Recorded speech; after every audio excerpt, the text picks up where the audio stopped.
ஆண்டவரை நோக்கி நாம் தலைகளை தாழ்த்தி கண்களை மூடி ஜெபம் செய்வோம். எங்களை அதிகமாய் நேசிக்கிற எங்கள் அன்பின் பரலோக பிதாவே, ஆசீர்வதிக்கப்பட்ட அந்த நல்ல காலை வேளைக்காக உம்முடைய நாமத்தை ஸ்தோத்திரிக்கிறோம். கர்த்தருடைய கிருபையும் இரக்கமும் எங்கள் மேல் பூர்ணமாய் விளங்கும்படி எங்களுடைய சகல பிரயாசங்களையும் ஆண்டவரை நாங்கள் உம்முடைய கரங்களுக்குள் தாழ்த்தி ஒப்புக் கொடுக்கிறோம். எல்லா நாட்களுக்கும் துணையாய் நின்று தம்முடைய மகிமையான இரக்கங்களை கர்த்தராகிய தேவன் காணும்படி அனுகூலமான வாசல்கள் யாவற்றையும் திறந்திருக்கிறீர். அதற்காக நன்றி செலுத்துகிறோம். தொடர்ந்து உம்முடைய ஆசீர்வாதம் வல்லமை பெரிதாய் விளங்கும்படி இனி வரக்கூடிய ஒவ்வொரு வேளையும் கர்த்தருடைய கரங்களுக்குள் தாழ்த்தி ஒப்புக் கொடுக்கிறோம். நேரே ஆசீர்வதியும், நேரே இந்த கர்த்தாவை ஆராதனை நேரத்தில் எல்லா காரியங்களையும் பொறுப்பேற்று வழிநடத்த வேண்டும் என்று இயேசு கிறிஸ்துவின் நாமத்தினால் வேண்டிக் கொள்கிறோம் எங்கள் பரிசுத்தமுள்ள நல்ல பிதாவே, ஆமென், ஆமென்.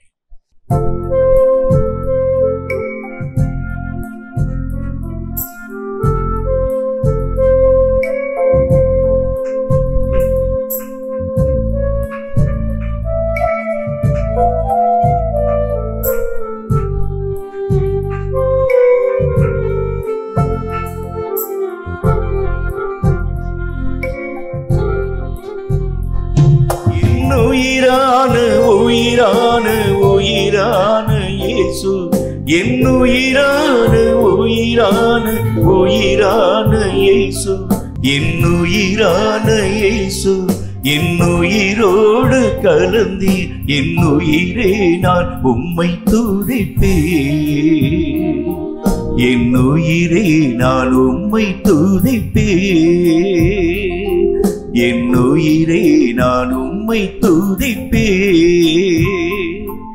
என் உயிரான உயிரான உயிரான இயேசு, என் உயிரான உயிரான உயிரான இயேசு, என் உயிரான இயேசு, என் உயிரோடு கலந்தி என் உயிரே நான் உம்மை துதிப்பேன், என் உயிரே நான் உம்மை துதிப்பேன், என் உயிரே நான் உம்மை துதிப்பேன்.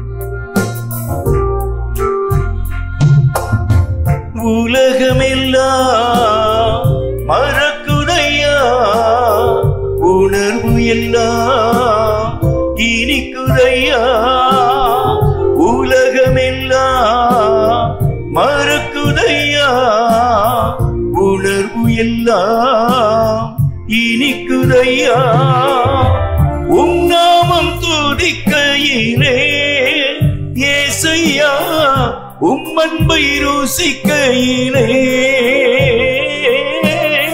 உம் நாமம் துதிக்கையிலே இயேசையா, உம் அன்பை ருசிக்கையிலே,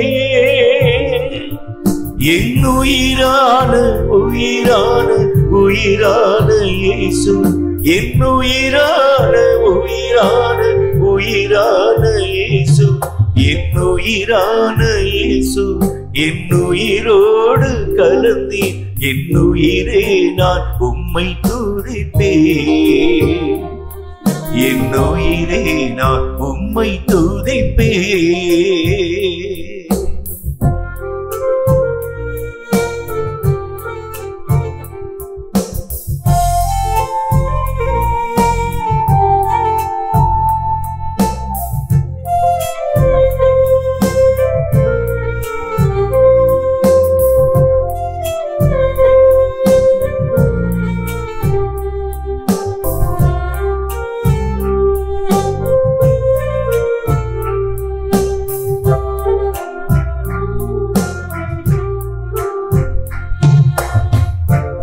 வசனம் எனக்கு உணவாகும், உடலுக்கெல்லாம் மருந்தாகும்.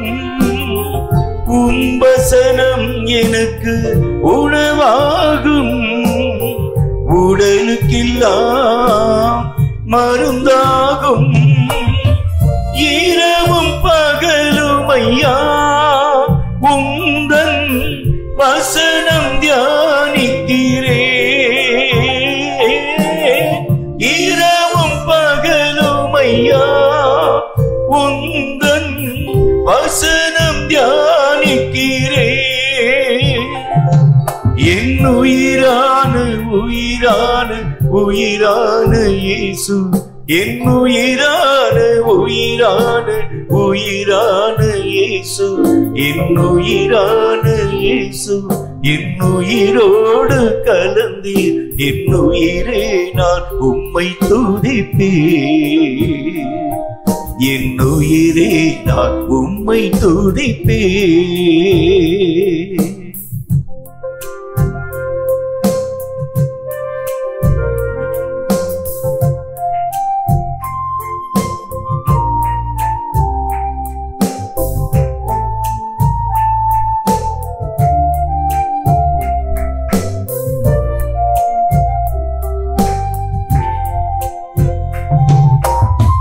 உம் திருநாமம் உலகத்திலே உயர்ந்த அடைக்கல அரண் தானே. உம் திருநாமம் உலகத்திலே உயர்ந்த அடைக்கல அரண் தானே. நீதிமானுமக்குள்ளே ஓடி சுகமாயிருப்பானே. நீதிமானுமக்குள்ளே ஓடி சுகமாயிருப்பானே. என் உயிரான உயிரான உயிரான இயேசு, என் உயிரான உயிரான உயிரான இயேசு, என் உயிரான இயேசு, என் உயிரோடு கலந்தே. என் உயிரே நான் உம்மை துதிப்பேன். என் உயிரே நான் உம்மை துதிப்பேன். என் உயிரே நான் உம்மை துதிப்பேன். என் உயிரான உயிரான உயிரான இயேசு, என் உயிரான உயிரான உயிரான இயேசு, என் உயிரான இயேசு, என் உயிரோடு கலந்து. என் உயிரே நான் உம்மை துதிப்பேன். என் உயிரே நான் உம்மை துதிப்பேன். என் உயிரே நான் உம்மை துதிப்பேன். சங்கீதங்களின் புஸ்தகம் 121வது அதிகாரம். கர்த்தர் தாமே இந்த சங்கீத வாக்கியங்களின் மூலம் நம்மோடு பேசும்படி தலைகளை தாழ்த்தி கண்களை மூடி கர்த்தரை நோக்கி நாம் ஜெபித்து தொடர்ந்து நாம் யாவரும் எழுந்து நின்று ஆராதனையோடு இந்த சங்கீதத்தை இணைந்து வாசிப்போம். சங்கீதங்களின் புஸ்தகம் 121வது அதிகாரம். கர்த்தர் தாமே இந்த சங்கீத வாக்கியங்களின் மூலம் நம்மோடு பேசும்படி தலைகளை தாழ்த்தி கண்களை மூடி கர்த்தரை நோக்கி நாம் ஜெபம் செய்வோம். கண்களை மூடி நாம் ஜெபிப்போம். எங்களை அதிகமாய் நேசிக்கிற எங்கள் அன்பின் பரலோக பிதாவே, ஆசீர்வதிக்கப்பட்ட அந்த நல்ல நாள் காலை வேளையிலும் ஆண்டவராகிய உம்மால் எழுதி கொடுக்கப்பட்ட சத்திய வேத எழுத்துக்களுக்காக நன்றியோடு உம்முடைய நாமத்தை ஸ்தோத்திரிக்கிறோம். இந்த வசனங்களை ஆராயவும் அறியவும் உணரவும் இவைகளுக்கேற்ற சகல பாக்கியங்களையும் நன்மைகளையும் தடையில்லாமல் பெற்றுக்கொள்ளவும் ஆவியானவராகிய கர்த்தர் ஏற்ற வல்லமைகளை நீர் எங்களுக்கு தந்து ஆசீர்வதிப்பீராக. இந்த வசனங்கள் எல்லா விதமான காரியங்களையும் நாங்கள் அறிந்து புரிந்து கொள்ளும்படியாக பிரகாசமுள்ள மனக்கண்களை நீர் எங்களுக்கு திறந்து தந்து இந்த வசனம் சொல்லும் சகல சத்தியமான காரியங்களை கைக்கொண்டு உம் ராஜ்யத்தை வந்து அடைய ஆண்டவராகிய கர்த்தர் ஏற்ற வல்லமைகளை தந்து ஆசீர்வதிக்க வேண்டும் என்று இயேசு கிறிஸ்துவின் நாமத்தினால் வேண்டிக் கொள்கிறோம் எங்கள் பரிசுத்தமுள்ள நல்ல பிதாவே. ஆமென், ஆமென். எழுந்து நின்று 121வது சங்கீதத்தை ஆராதனையோடு நாம் இணைந்து வாசிப்போம். எனக்கு ஒத்தாசை வரும் பர்வதங்களுக்கு நேராக என் கண்களை ஏறெடுக்கிறேன். அல்லேலூயா, அல்லேலூயா, அல்லேலூயா, அல்லேலூயா, அல்லேலூயா, அல்லேலூயா, அல்லேலூயா, அல்லேலூயா. வானத்தையும் பூமியையும் உண்டாக்கின கர்த்தரிடத்திலிருந்து எனக்கு ஒத்தாசை வரும். அல்லேலூயா, அல்லேலூயா, அல்லேலூயா, அல்லேலூயா. உன் காலை தள்ளாட விட்டார், உன்னை காக்கிறவர் உறங்கார்.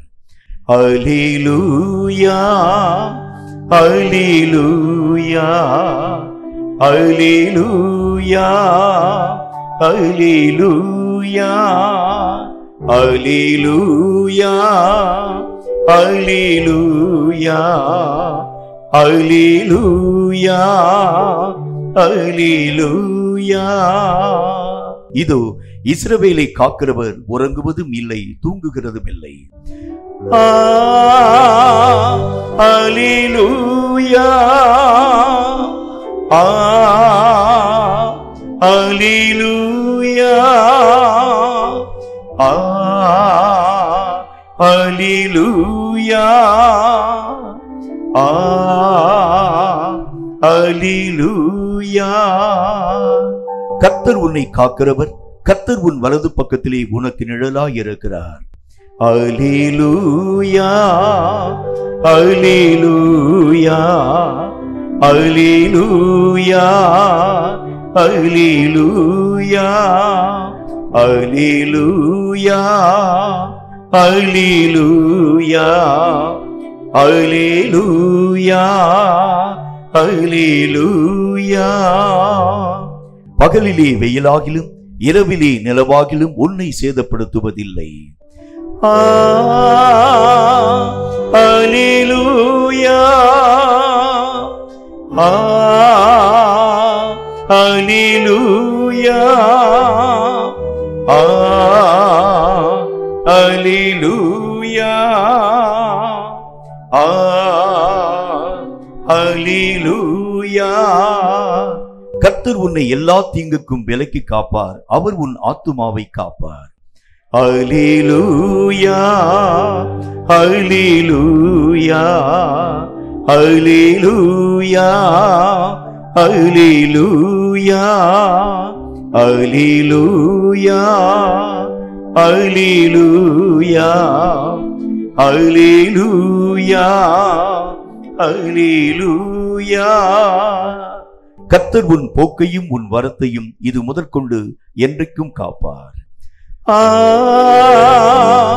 அல்லேலூயா, அல்லேலூயா, அல்லேலூயா, அல்லேலூயா.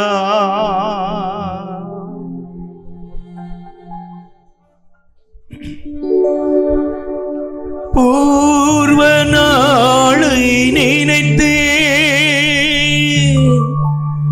என் புண்ணியர் செயலை உணர்ந்தே எண்ணில்லா நன்மைகள் அடைந்தே என் இயேசுவை என்றும் மறவே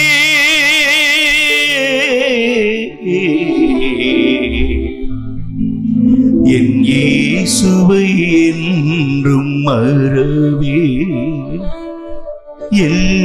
எல்லையில்லா கிருபை இன்று சூழ்ந்து கொள்ளும் எல்லையில்லா கிருபை இன்று சூழ்ந்து கொள்ளும். இந்த புதிய நாளில் உமது அருளை பொழியும்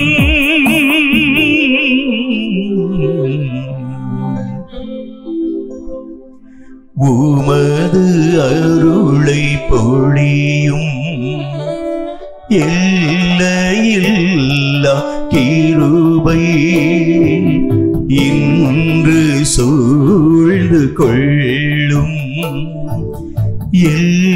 எல்லையில்லா கிருபை இன்று சூழ்ந்து கொள்ளும்.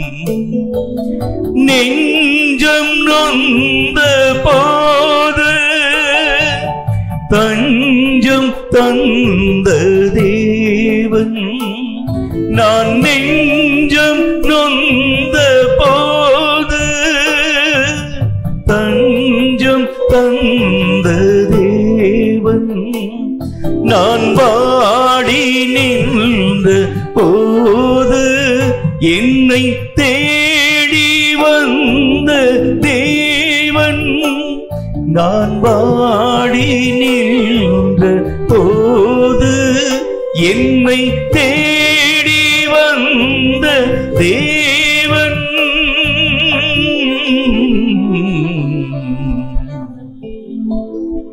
என்னை தேடி வந்த தேவன், எல்லையில்லா கிருபை இன்று சூழ்ந்து கொள்ளும். எல்லையில்லா கிருபை இன்று சூழ்ந்து கொள்ளும். ஆராதனை ஆராதனை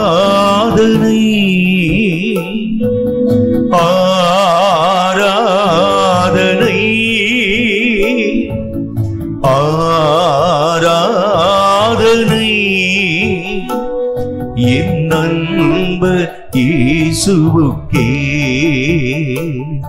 என் அன்பர் இயேசுவுக்கே.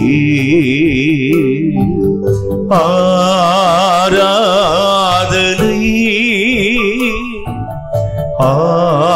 ஆராதனை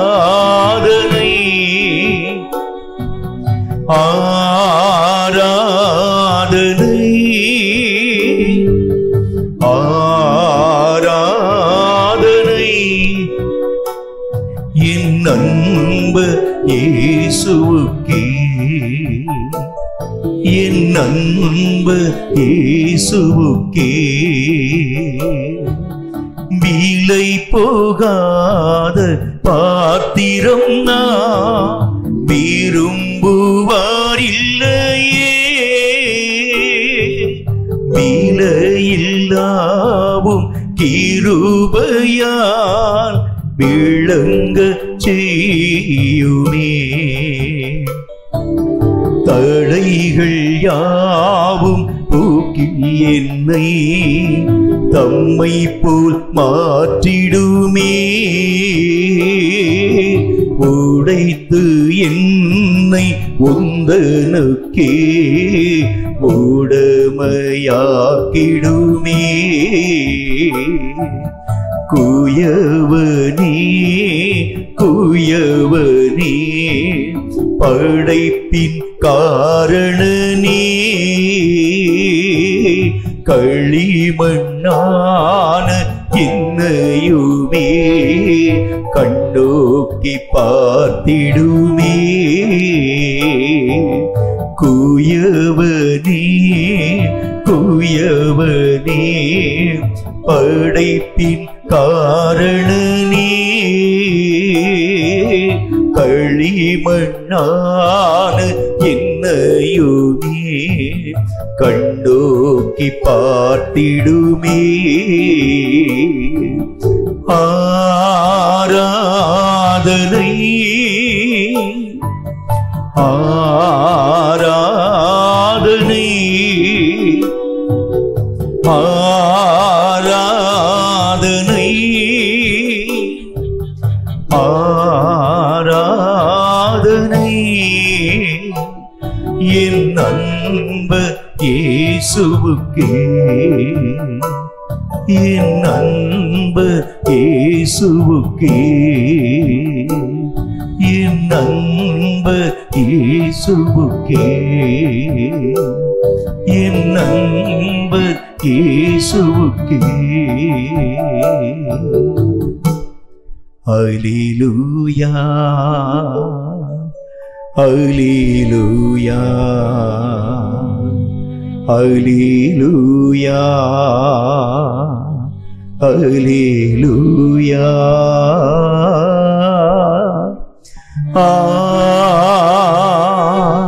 அல்லேலூயா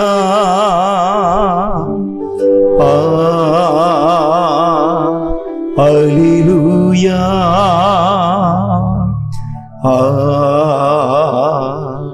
அல்லேலூயா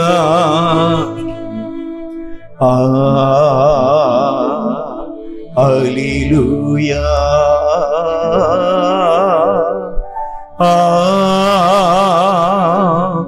அல்லேலூயா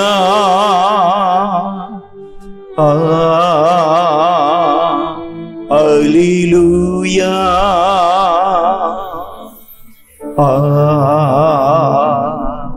அல்லேலூயா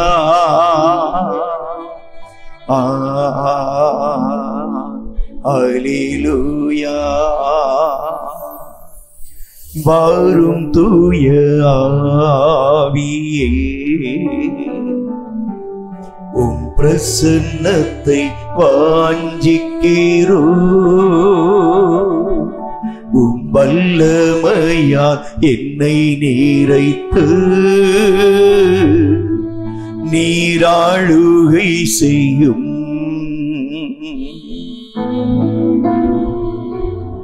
ஜீவத்தண்ணீர் நீரே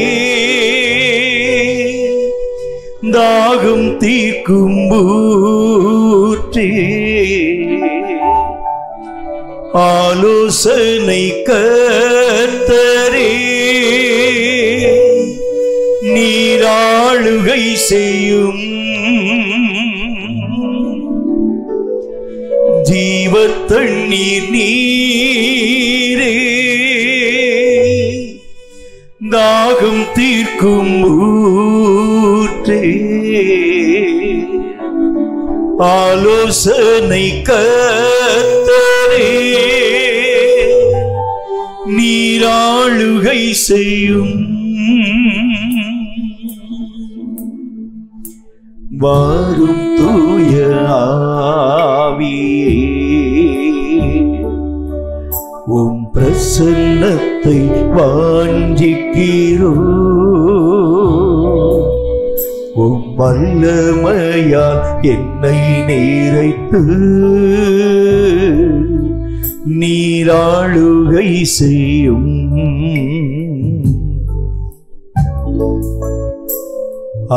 அசைவாடும் ஆவியே தூய்மையின் ஆவியே அசைவாடும் ஆவியே தூய்மையின் ஆவியே இடமசைய உள்ளம் நிரம்ப இறங்கி வாருமே இந்த இடமசைய உள்ளம் நிரம்ப இறங்கி வாருமே பேலனடைய நீரப்பிடுமே பேல தின்னாமியே பேலனடைய நீரப்பிடுமே பேல தின்னாமியே கனமடைய ஊற்றிடுமே ஞானத்தின் ஆவியே கனமடைய ஊற்றிடுமே. ஆமென் ஆண்டவரே, ஹல்லேலூயா. கோடா கோடி நன்றி ஆண்டவரே, உம்முடைய அசைவாடும் பிரசன்னம் எங்கள் நடுவில் இறங்கப்படுகிறதுக்காக நன்றி செலுத்துகிறோம். வாடும் ஆவியே தூய்மையின் ஆவியே அசைவாடும் ஆவியே தூய்மையின் ஆவியே இடமசைய உள்ளம் நிரம்ப இறங்கி வாருமே. இந்த இடமசைய ஹல்லேலூயா உள்ளம் நிரம்ப இறங்கி வாருமே. நன்றி ஆவியானவரே. இந்த காலை வேளையிலே ஒரு புதிய அபிஷேகத்தை இந்த மாதத்திலே ஆண்டவருடைய மகிமையை நாங்கள் பார்க்கும்படியாக உம்முடைய அனுகூலமான வாசல்களை கர்த்தர் எங்களுக்காய் திறந்ததற்காக உம்முடைய நாமத்தை ஸ்தோத்திரிக்கிறோம். இந்த மாதத்தின் எல்லா நாட்களுக்கும் கர்த்தாவே நீர் போதுமானவராய் நின்று உம்முடைய மகிமையை உம்முடைய வல்லமையை கர்த்தராகிய தேவனீர் விளங்கும்படியான திறந்த வாசலை உருவாக்கி தருகிறதற்காக உம்முடைய நாமத்தை நன்றியோடு நாங்கள் ஸ்தோத்திரிக்கிறோம். உம்முடைய கிருபை எங்களோடு கூட விளங்குகிறதற்காய் நன்றி. உம்முடைய ஆசீர்வாதம் உம்முடைய அசைவாடும் வல்லமை எங்கள் நடுவிலே கடந்து வந்திருக்கிறதற்காக கோடா கோடி ஸ்தோத்திரம், கோடா கோடி ஸ்தோத்திரம், கோடா கோடி ஸ்தோத்திரம். கிருபையினால், நன்மையினால், ஆசீர்வாதத்தினால், வல்லமையினால் எங்கள் ஒவ்வொருவரையும் நிரப்பிக்கொண்டு வருகின்ற மகா உன்னதமான இரக்கங்களுக்காய் நன்றி செலுத்துகிறோம். இப்பொழுதும் சில ஜெப குறிப்புகளுக்காக கர்த்தரை நோக்கி நாம் ஊக்கமான மனதோடு கூட ஒருமனப்பட்டவர்களாய் ஜெபிக்க வேண்டும். தேசத்திலே காணப்படும் வன்முறைகள் அப்புறமாக்கப்பட வேண்டும். தேசத்திலே காணப்படும் பயங்கரமான கொலை கலாச்சாரங்கள், தற்கொலை கலாச்சாரங்கள் நிறுத்தப்பட வேண்டும். மட்டுமல்லாமல் விலைவாசி உயர்வுகள் கட்டுக்கடங்காமல் எல்லா நிலைகளிலும் உயர்த்தப்படக்கூடிய தன்மைகளை பார்க்கக்கூடிய ஒரு மக்களாய் விளங்குகிறோம். இப்ப கொஞ்ச நாளைக்கு முன்பதாக உருவாக்கப்பட்டிருக்கக்கூடிய இந்த காரியத்தின் நிமித்தமாக நிறைய ஜனங்கள் கருத்து சொல்ல ஆரம்பிச்சிருக்கிறாங்க. சொல்றாங்க, இந்த மாதிரி எல்லா விதமான விலைவாசிகளும் உயர்த்தப்பட ஆரம்பிக்கிறது உண்டானால் தேசத்துல கொலைகளும் திருட்டுகளும் மலிவாய் காணப்படக்கூடியதாய் விளங்கிவிடும் என்கிறதை பற்றி அநேகம் ஜனங்கள் கருத்து கணிப்புகளே கருத்துக்கள் யாவற்றையும் சொல்ல ஆரம்பிக்கிறாங்க.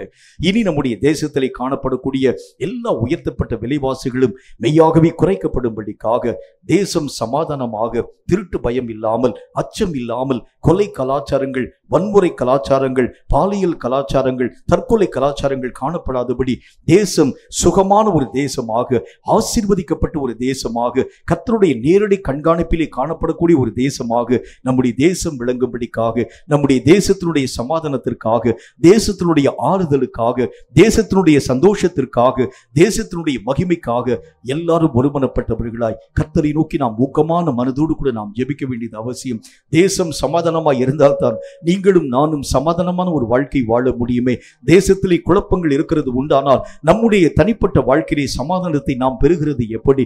தேசம் சுகமாய் இருக்க ஆரம்பித்தால் தேசத்திலே காணப்படும் குடிமக்களும் சமாதான நிலைகளிலே காணப்படுகிறது உண்டு என்று நாம் மெய்யாகவே அறிந்து ஒரு உண்மையாய் இருக்கிறதுனால தேசத்தின் சமாதானத்திற்காக கர்த்தரை நோக்கி எல்லாரும் வாய்களை திறந்து ஒருமனப்பட்டவர்களாய் நாம் ஜெபிக்க வேண்டியது அவசியம். ஒரு பக்கத்தில் விலைவாசி உயர்வினால அநேகம் கட்டுப்பாடற்ற வாழ்க்கை வாழக்கூடிய மக்களுடைய நிலைகளை பார்க்கிறோம். திருட்டு பயங்கள், கொலை பயங்கள் காணப்படக்கூடிய நிறைய சூழ்நிலைகளை உங்களாலும் என்னாலும் கண்கூடாக பார்க்க முடிகிறது. தற்கொலை கலாச்சாரங்கள் மிகுதியாய் காணப்படக்கூடிய தன்மைகளை நாம் பார்க்க ஆரம்பிக்கிறோம். வாங்கின கடனை செலுத்த முடியாததுனால எத்தனை பேர் தங்களுடைய உயிர்களை மாய்த்துக் கொள்ளக்கூடிய நிலைகளை நாம் கண்கூடாக பார்த்து கொண்டு வருகிறோமே.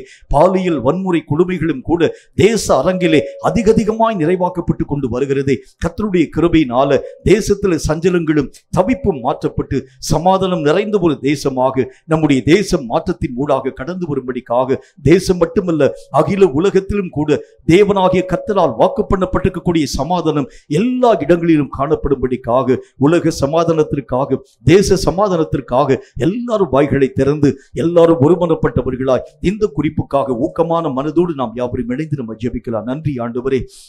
சமாதானத்தை வைத்து போகிறேன், என்னுடைய சமாதானத்தை உங்களுக்கு நான் தருகிறேன், உலகம் தருகிற பிரகாரமாய் நான் உங்களுக்கு கொடுக்கிறது இல்லை, உங்கள் இருதயம் கலங்காமலும் பயப்படாமலும் இருப்பதாக என்று சொல்லி உம்முடைய சமாதானத்தை எங்களுக்கு தந்தீரே. ஆனால் இந்த நாட்களிலே சமாதானத்தை இழந்து கர்த்தாவே தேசங்களின் நிலைகளை நாங்கள் பார்க்கிறோமே. எங்கள் தேசங்களுக்காக திறப்பிலே நின்று கர்த்தரை நோக்கி நாங்கள் ஒருமனப்பட்டவர்களாய் நாங்கள் யாவரும் இணைந்து ஜெபிக்கிறோம். தேசத்திலே காணப்படும் வன்முறைகள் ஒழிக்கப்படும்படிக்காக, தேசத்திலே காணப்படும் சமாதான குறைவுகள் மாற்றப்படும்படிக்காக, தேசத்திலே காணப்படும் கர்த்தாவே கலாச்சாரங்கள் அழிக்கப்படும்படிக்காக, தேசத்திலே காணப்படும் வன்முறைகள் அழிந்து ஒளிந்து போகும்படிக்காக, தேசத்திலே காணப்படும் அநேக விதமான குற்றங்கள் இயேசுவின் நாமத்தினால் அப்புறமாக்கப்படும்படிக்காக ஒருமனப்பட்டு நாங்கள் யாவரும் இணைந்து ஜெபிக்கிறோம். கர்த்தாவே, இனி எங்கள் தேசம் சுகமான ஒரு தேசமாக, இனி எங்கள் கர்த்தாவே அகில உலகமும் சுகித்திருக்கக்கூடிய ஒரு உலகமாக காணப்படும்படிக்காக, எங்கு பார்த்தாலும் காணப்படக்கூடிய வன்முறைகளும், எங்கு பார்த்தாலும் காணப்படக்கூடிய கொலைகளும், எங்கு பார்த்தாலும் காணப்படக்கூடிய கொடுமைகளும் இனி தேசங்களிலும் உலகத்தின் எல்லைகள் எங்கிலும் காணப்படாதபடி கர்த்தருடைய நாமம் தரிக்கப்பட்டிருக்கக்கூடிய உம்முடைய பிள்ளைகளாகிய நாங்கள் ஒருமனப்பட்டவர்களாய் சமாதானத்திற்காக இணைந்து நாங்கள் ஜெபிக்கிறோம். கர்த்தர் சமாதானத்தை தராதிருக்கிறது உண்டானால் நாங்கள் எங்கள் தனிப்பட்ட வாழ்க்கையை சமாதானத்தை பெறுகிறது எப்படி? எல்லா புத்திக்கும் மேலான தேவ சமாதானத்தினால் தேசங்கள் எல்லாவற்றையும் அகில உலகத்தையும் கர்த்தராக தேவன் நீ நிரம்பி வெளியே பண்ண வேண்டும் என்று உம்முடைய நாமத்தினால் நாங்கள் ஜெபிக்கிறோம். தவிப்பும் சஞ்சலமும் அகன்று போகட்டும். எல்லா சமாதானத்தின் மகிமை இடங்கள் எல்லாவற்றிலும் வியாபிக்க வேண்டும் என்று நாங்கள் ஜெபிக்கிறோம். இனி எங்கள் தேசங்களிலே மட்டுமல்ல, அகில உலகத்திலும் கூட இதே சமாதானத்தின் கிருபை நீடித்து காணப்பட இரக்கங்களை தந்து ஆசீர்வதிக்க வேண்டும் என்று இயேசு கிறிஸ்துவின் நாமத்தினால் வேண்டிக் கொள்கிறோம் எங்கள் பரிசுத்தமுள்ள நல்ல பிதாவே. ஆமேன், ஆமேன். கர்த்தருக்கு காணிக்கை செலுத்தும் நேரத்திற்குள் வருகின்றோம். காணிக்கைகளை கைகளிலே வைத்துக் கொண்டு தலைகளை தாழ்த்தி கண்களை மூடி கர்த்தரை நோக்கி நாம் ஜெபிப்போம். தொடர்ந்து ஒரு பாடல் பாடப்படும். அப்பொழுது நாம் கர்த்தருக்கு காணிக்கை படைக்கலாம். காணிக்கைகளையும் நம்மையும் கர்த்தருடைய கரங்களிலே ஒப்புக் கொடுத்து தலைகளை தாழ்த்தி நாம் கண்களை மூடி ஜெபம் செய்வோம். எங்களை அதிகமாக நேசிக்கிற எங்கள் அன்பின் பரலோக பிதாவே, ஆசீர்வதிக்கப்பட்டு இந்த நல்ல நாளிலும் கர்த்தருடைய நாமத்தினாலே காணிக்கையாகிய கர்த்தாவே உமக்கு சோத்திரம். தேவனுக்கு உகந்த பலிகளை செலுத்தும்படி நாங்கள் வருகின்றோம். எங்களையும் எங்களுடைய காணிக்கையாகிய பலிகளையும் கர்த்தரில் அங்கீகரித்து ஏற்றுக்கொண்டு அதற்கேற்ற பலன்களை நாங்கள் எங்கள் வாழ்க்கையிலே பெற்றுக்கொள்ள திறந்த வாசலை தந்து நீர் எங்களை ஆசீர்வதிக்க வேண்டும் என்று நாங்கள் வேண்டிக் கொள்கிறோம். ஆண்டவருக்கென்று நாங்கள் கர்த்தாவை படைக்கின்றோம். அவைகளுக்கேற்ற சகல மகிமைகளை நாங்கள் எங்கள் வாழ்க்கையிலே பெற்றுக்கொள்ள கிருபை தந்து ஆசீர்வதிக்க வேண்டும் என்று இயேசு கிறிஸ்துவின் நாமத்தினால் வேண்டிக் கொள்கிறோம் எங்கள் பரிசுத்தமுள்ள நல்ல பிதாவே. ஆமென்.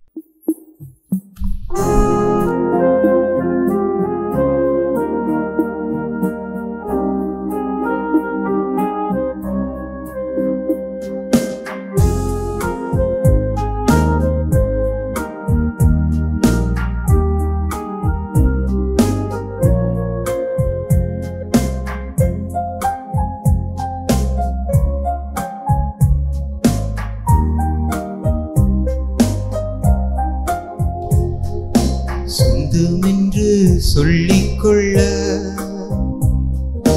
உம்மை விட யாருமில்ல, சொத்து என்று அள்ளிக்கொள்ள உம்மை விட ஏதுமில்ல, சொந்தம் என்று சொல்லிக்கொள்ள உம்மை விட யாருமில்ல, சொத்து என்று அள்ளிக்கொள்ள உம்மை விட ஏதுமில்ல. இயேசுவே இயேசுவே எல்லாம் இயேசுவே, இயேசுவே இயேசுவே எல்லாம் இயேசுவே.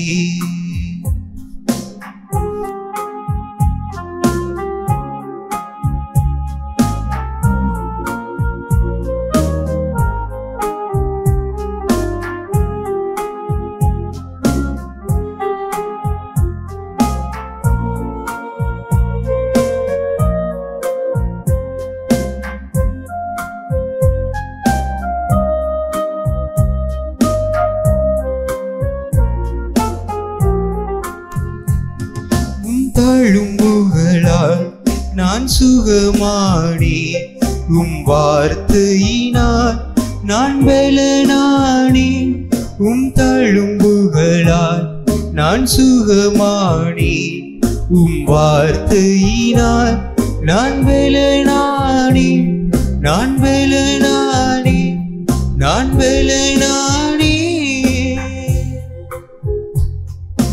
இயேசுவே இயேசுவே எல்லாம் இயேசுவே,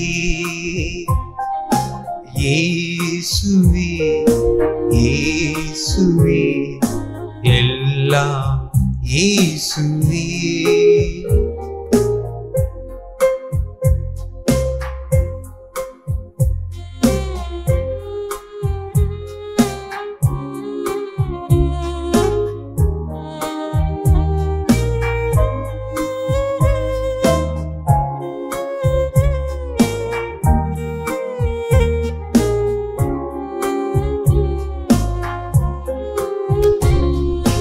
கிருபையினால் நான் பிழைத்துக் கொண்டேன், உம் பாசத்தினால் நான் திகைத்து போனேன். உம் கிருபையினால் நான் பிழைத்துக் கொண்டேன், உம் பாசத்தினால் நான் திகைத்து போனேன், நான் திகைத்து போனேன், நான் திகைத்து போனேன். இயேசுவே இயேசுவே எல்லாம் இயேசுவே, இயேசுவே இயேசுவே எல்லாம் இயேசுவே. சொந்தமென்று சொல்லிக்கொள்ள உம்மை விட யாரும் இல்லை, சொத்து என்று அள்ளிக்கொள்ள உம்மை விட ஏதுமில்லை. சொந்தமென்று சொல்லிக்கொள்ள உம்மை விட யாருமில்லை, சொத்து என்று அள்ளிக்கொள்ள உம்மை விட ஏதுமில்லை. இயேசுவே இயேசுவே எல்லாம் இயேசுவே, இயேசுவே இயேசுவே எல்லாம் இயேசுவே. கொடுக்கப்பட்ட காணிக்கைகளுக்காக தலைகளை தாழ்த்தி நாம் ஜெபிப்போம்.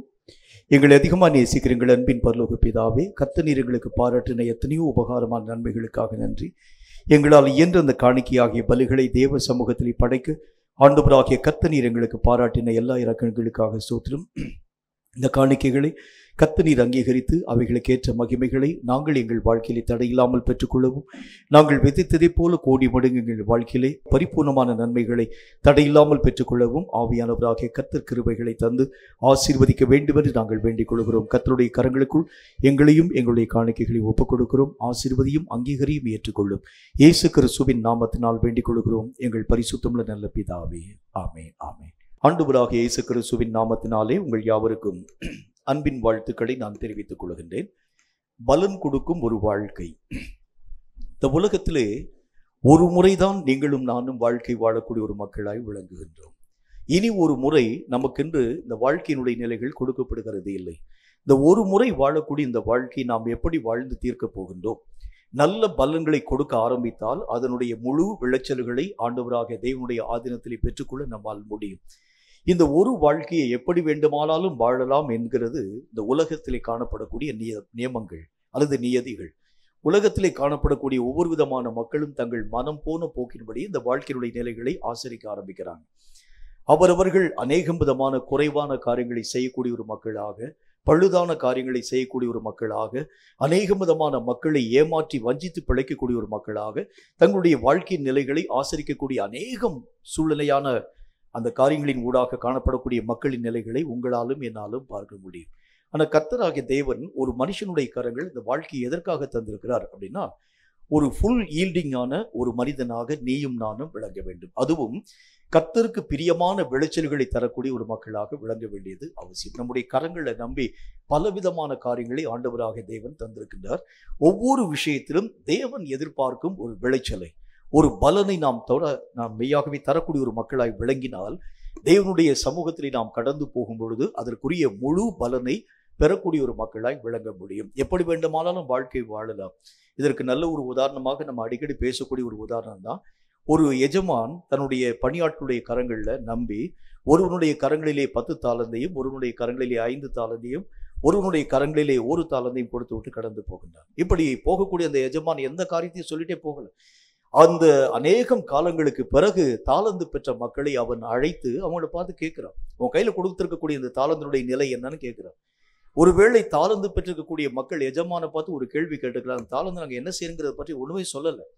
என்றாலும் கூட எஜமானுடைய விருப்பத்தை அறிந்த அந்த வேலையாட்கள் அந்த தாளந்துக்குரிய கணக்குகள் யாவற்றையும் சரியாக ஒப்புக் கொடுக்கக்கூடிய ஒரு மக்களாக விளங்கினாங்க. அது ஒரு தாளந்தை பெற்றிருக்கக்கூடிய மனுஷனை தவிர்த்து மற்ற எல்லா விதமான மக்களும் தங்களுடைய கைகளில் கொடுக்கப்பட்டிருக்கக்கூடிய பொறுப்பை அவர்கள் உணர்ந்து அதனுடைய முழு பலனை எஜமானுக்கு முன்பதாக கொடுக்கக்கூடிய ஒரு மக்களாய் விளங்க ஆரம்பிச்சாங்க. இப்போ நம்முடைய கரங்கள்ல இந்த வாழ்க்கையினுடைய ஒவ்வொரு தன்மையும் ஆண்டவராகிய தேவன் தந்திருக்கிறார். எப்படினாலும் வாழலாம், மற்ற மக்களுக்கு ஒரு விதமான காரியத்தை செய்யலாம், அல்லது நம்முடைய மனம் போன போக்கின்படியே வாழ்க்கையின் ஊடாக கடந்து போகலாம், அல்லது பாவத்தினுடைய வழிகளின் ஊடாக கடந்து போகலாம், அல்லது அநேக விதமான மக்களுக்கு அருவருப்பான ஒரு காரியத்தை செய்யக்கூடிய ஒரு மக்களாய் கூட விளங்கலாம். என்றாலும் கூட வாழ்க்கையின் இறுதி காலத்துல ஒரு நாள் ஆண்டவராகிய தேவனுடைய நாளிலே நீங்களும் நானும் கட்டாயம் ஒரு முறை அவரை சந்தித்தே தீர வேண்டியது அவசியம்.